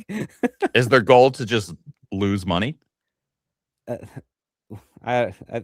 when it comes to film industry, again, just like the movie The Producers, you can make more with a flop than you can with a success because you don't have to pay anyone back with a flop.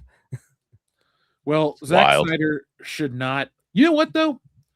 It doesn't matter if Zack Snyder remakes a John Carpenter film because no matter how bad the film is, he will never be the worst director to ever pick up a John Carpenter film. That will always be Rob Zombie. So Rob, sorry, Zack, go for it. You can't lose. Like Rob Zombie's Halloween is the biggest piece of shit. Zack Snyder's Escape from New York, almost on that level, but it would still be better than Rob Zombie's Halloween too. So, you know what's funny is just when we think, oh, it can't be topped, he might surprise us. you never know anymore, man, with how bad things could be. Look, I mean, Netflix isn't working with him again after Rebel Moon. I mean, and that says something. Netflix has money to burn. I can't believe Rebel Moon will forever be left on the cliffhanger of Rebel Moon 2. We're never going to know how it Rebel Moons to the end.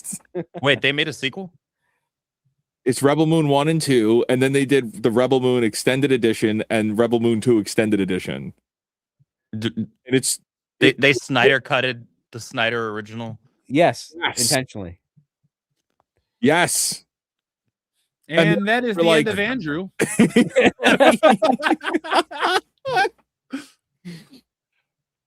Look, I am glad we've lived through this Snyder stuff. It's over.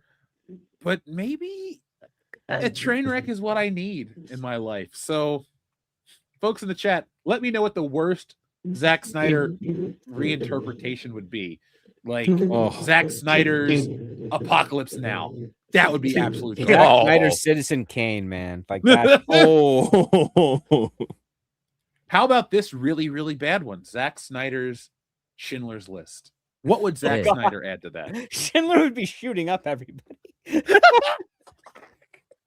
Just make that a comic book. Zack Snyder's Schindler's List. 36 right. pages of Zack Snyder's Annie.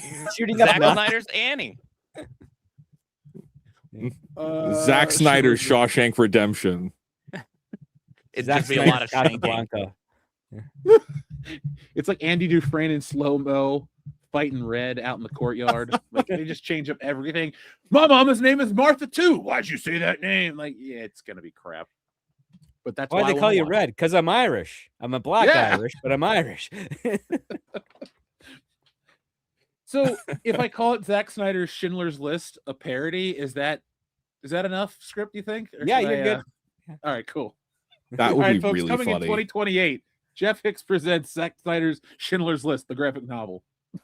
I don't know what it is, but it'll happen. Maybe one I day. guarantee you he'll try to bite the rights from you to make it a movie in reality. And that could be a good check. Hey, look, if Zack Snyder can come up with like $12 million, he can buy the film rights to Stealing Solo. I'm just saying, everybody's got a price. So $12 million, I doubt he's going to pay me $12 million, but hey, we'll try it. Zack Snyder does Airplane, the sequel. Again. Sign me up. Again, it's a spaceship. So Zack Snyder's Planet of the Apes. You know what? Zack Snyder's Planet of the Apes would not be worse than Tim Burton's Planet of the Apes. So actually, it might be identical. Mark Wahlberg's It back? might be. No. Yeah, because that's Tim Burton. Like, I think that's the movie that inspired Zack Snyder to, film everything he's ever done. Because when you take a look at the dynamicness, the ridiculousness, the the bad saturation in colors, it's all there. That's your stealing point. Well, let's go back in time and make sure he doesn't. Zack Snyder's Mobile Suit Gundam. I gotta say though, Zack Snyder's Amistad might be my favorite. I want that on a shirt. I'm gonna make it for myself later. Start wearing it on streams. Oh God, Zack Snyder's RoboCop. Would that be terrible or great, or would it just be the 2014 film with cuss words? I think it'll be more violence than the 2014 film and with cuss words because, Zack Snyder probably doesn't know that RoboCop's a satire. He thinks it's a documentary. He doesn't realize that the SUX 6000 is literally titled that as a joke. By the way, we've crossed the line at Zack Snyder's Beverly Hills Cop. No, not on the channel, sir. No, Nope. Somebody No. crossed the line with Jeff there. Do a Zack Snyder's The Wedding Crashers. You know, there you go. Just, Wedding crash. How about Zack Snyder's The Wedding Singer? there With you Adam go. Sandler back. It's a gritty reboot of a 1990s classic. We'll kill the 80s, literally. Zack Snyder's 51st Dates. Zack Snyder's Field of Dreams. He killed them all. Zack of Snyder's Dreams. Super Size Me. Hey, it's Jonas. What's Hey, up, what Jonas? up? Hope we, you're we've doing come well, up with buddy. another gimmick. It's not just as Andrew's seen it. It's also Zack Snyder does a Yeah. Look, if the what was that? What was the AI program that died quickly in a week? The one that is gone now. If I could have used Sora. that, I would have made Sora. If I could have used Sora to make trailers, we would have Zack Snyder's Wizard of Oz next week, folks. Dorothy with a gun. That actually might be kind of cool. Art Adams style. Anyway, I digress. The Tin Man is more like the Terminator than anything. Yeah. the lion is They're allowed big, to buff, come and with me. ferocious.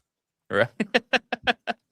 Scarecrow's Frightening. played by Wanda Because Zack Sykes. Snyder thinks the Scarecrow has to be scary for everybody, not just crows. It's actually the Scarecrow from just Batman, straight up. It's got fear toxin and everything. Yep. And then at the end, it turns out that this is all like a fever dream as Dorothy's been shooting up in an alley and dying. Like, that's the Zack Snyder twist. And you were there, and you were there, and then that's the end. Then you watched followed up with Zack Snyder's What's Eating Gilbert Grape. Zack Snyder's Terms of Endearment. Somebody in the chat said Zack Snyder's The Santa Claus, and that sounds ridiculous. But you have to bring back Tim Allen. Zack Snyder's Jingle All the Way. Yes. Oh, Oh, yes. that could be awesome. The He Turbo would Man turn- stuff would be he would excellent. Turbo Yes! Man would just end up being like the Punisher. Yeah. I'm gonna write that one down. It's We should write that Turbo in the time. trailer for this year. You're welcome. That should be something. Like, somebody needs to make Zack Snyder's Jingle All the Way. This time it's personal. This time it's personal. No, it'd be Merry Christmas, motherfucker. That's what it'd No, be. Merry he'll deck your Christmas. halls. Right, I'm gonna taking the deck line your straight halls, from the bub. movie. Yep, Yeah. exactly. Take the line straight from the movie. Straight Turbo Man's from Wolverine. Paul White. Henry Now Cavill this is is Turbo fun. Man. Henry Arnold Cavill's Schwarzenegger Turbo Man. I think we have a new game, Jeff. Yeah. We have a new game for Tuesday Zack night. Snyder. All right, but the real question is, would he also write it, Oh, of course. or is he just directing? That's what makes it bad. No, he has to write He it. does both. Yeah. Things are bad when he does both. Like, if it was to be Zack Snyder's Cowboy Bebop, he would Golden spell cowboy Cowboi. Zack Snyder's There it is. Golden Girls. Zack Snyder's Golden Girls might be my favorite one. but it's got to be like an action movie. Oh, Zack Snyder's All in the Family. Archie Bunker's War Days. You know, just Oh, I want all of these. But This is the like Snyderverse. on Zack Snyder's Golden Girls, where's the slow mo gonna fit in? well, whenever they walk out the Cheesecake. house. 'Cause they're old. I like strips better. They're old. Oh, Zack Snyder's Home Alone. Kevin just kills everybody. Zack Snyder's War of the Roses. Zack Snyder's Wonderful Life. Yeah, but if he did It's a Wonderful Life, I don't think they would get the whole ending of that Bailey would have correct. left off the bridge, and he'd be Yeah. in the underworld for the entire movie. Yeah, it would be like Clarence is not an angel or something like terrible like that. Zack Snyder's A Beautiful Mind. You know, you could do that. Oh, Zack Snyder's Alf. Zack could hit. Snyder's One Flew Over the Cuckoo's Nest. There we go. I've There watched you it all. go. Oh, so folks, thank you for sending in your Zack Snyder titles. I want to go dream of these. Hopefully not. Every once in a while, though, I'll have something really stupid pop up into my head, and it'll wake me up. So, Script, you're probably the only person that would find this funny. You remember the Savage Sword of Conan comic books? Oh yeah, the ones by Roy Thomas, right? Yeah. Yeah. I literally had a dream where something in my mind went the Fred Savage Sword of Conan, and I woke up and I wrote it down. It's so dumb, but I'm like, There you go. Zack Snyder's The Wonder Years. You know, just there you go. Boom. I want that. Zack Snyder's ET. Zack Snyder's The Notebook. That sounds great. Please. That would be awesome.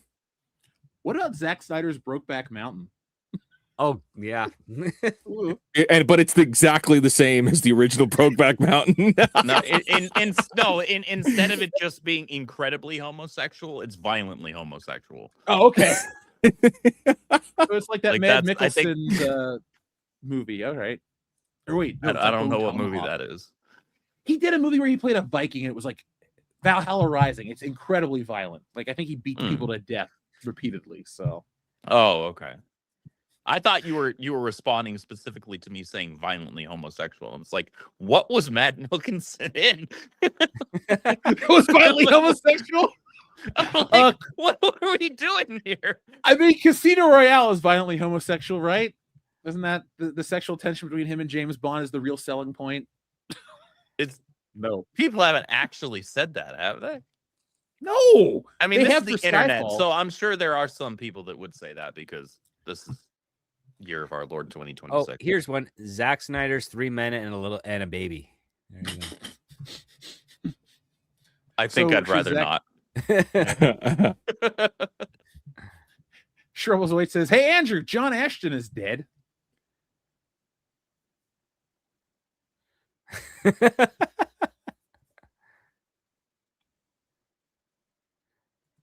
All right, I'm glad you didn't say anything mean because that is Taggart from Beverly Hills Cop. Yeah, so. it's been 2 years, I think. Yeah, he passed away. Oh, but folks, keep sending in your Zack Snyder titles like Zack Snyder's Zoolander. I'll laugh my ass off. But Wizard, where can we find you on the internet? Yeah, so I have my main channel is Real Life Fake Wizard, where I do like long form style videos, but mostly we've been doing a lot of work over on Fake Wizards Live, where we do all of our live streams. So check me out over there. We'll be back tomorrow night for Fake Wizard News, where we just go over like gaming and entertainment news. Like that Ocarina of Time remake that I'm going to buy a Nintendo for, which we talked about off air. Yeah. Andrew, you excited? You said? Hell yeah, I am. I am. I hope there's an unforeseen consequence where the Ocarina of Time remake is such a big deal that it takes a chunk out of GTA sales. That's what I want. I want GTA to be humbled by Link. That would kind of be amazing. I feel like for as broken as the world is, if like The Legend of Zelda could beat Grand Theft Auto at something, then I think we would return. Everything would be fixed. You know, it'd be like it would. In the Avengers when they The destroy hero of Chitauri time base. would fix the timeline. Is essentially what you're saying. Yeah. Yes. The gameplay needs to blow us all away. That's it's got to be good because it's if you're redoing one of the greatest games ever made, that gameplay needs to be real good. Mm-hmm. Agreed. Yep. I mean, I'm going to be holding it under a microscope, high standards, because Everyone will be. Yeah, that's going to be under a freaking electron microscope for me because Ocarina of Time is my favorite Zelda game. It's my favorite Nintendo game. It's probably my favorite game of all time, just in general. And I've 100% completed it more times than I can count. So, like, this game needs to respect the absolute hell out of it. Dude, it's weird how excited I was. I was just like, yes, it's real. All the rumors I read are actually confirmed for once. So I'm happy. Right. But I played through all the Zelda games, console-wise at least, except Majora's Mask. So I'm excited for some more Ocarina of Time. But folks, maybe I'll stream it, maybe I won't. Who knows? But I'm getting a Switch too, so we'll talk about it here a little later on the channel. But Script, Andrew, anything else you guys want to say before we put this baby to bed? No, I had a fun time tonight, gentlemen. It was great meeting the Real Life Fake Wizard as well. So congrats for coming on to this show. And I just took a little perusal of your channel. Like, great numbers, man. Good job. Thank you. Yeah, we're having a great time here. Who knew putting a a silly wizard face on thumbnails was going to get such good retention. You know, if you find a gimmick and you find a niche, that's what matters here, I guess. Yes, except now I have to wear this for eternity. Yeah, like that's got to be itchy afterwards, man. It's like I've just grown accustomed to it now, where it's like you do the pain for the audience. You just muscle through it. But what's crazy is if I was to take this off, people get mad at me. They're like, "No, put it back on. We don't care about you underneath. You're the wizard for now."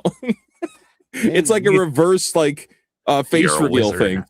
Yeah, People have no interest in who I am. They just like, no, you're the character. Get back to work. I'm like, that's funny. I mean, you can always just grow out the beard. It'll take I could do that, but I'm just Just not for Men interested. touch of gray or something. Yeah, but that's the fun part. Is like I'm supposed to be a fake wizard. That's true. I mean, I think it would be great to just you take it off. Nobody knows you. You go out into the real world. That's what the guy that used to play Chewbacca would say. I love it. I go to the cons. They're great. I'm out in public. Nobody knows me. So Exactly. Yeah. It's been pretty cool. see, folks, it's time for me to come clean. We have a fake wizard on the channel. I guess I'm a fake giant. I'm not as tall as I say. Jeff is actually closer to comic book Wolverine's height than he is what he claims online. Oh wow. Yeah, this is actually a shrunk down book, so it looks big in my hands. Yeah. But it's just not your normal Stealing Solo. Yeah. Hold on. This is a normal comic book in my hand, folks. I'm actually just shrunk down. There you go. Perfect. But before we go, shout out to everybody. These amount of people have bought the book tonight. So, folks, stealingsolo.com. You can go get the sequel to I call it the greatest sequel to the greatest Star Wars parody since Spaceballs. It's more like a comedic crime caper. It's just a comedy. I've been getting a lot of good responses about it. It's funny. That's my goal, is to make you guys laugh. So if you want to laugh in general, go to stealingsolo.com. If you want to laugh at a property we used to love, it's there too. Even if you don't like that property anymore, it's a great story to laugh at. So stealingsolo.com is the only place you can get it. I do not have the other cover next to me, but if you want to check that out, free shipping on orders over $50, and we use Shopify, so the store is super secure. But that is the end of the commercial, just like that is the end of the show. And yes, apparently Mary Mayhem is 4'4", though not apparently. I've met her, so I've never met Andrew. He could be 6'7" for all I know, if he is.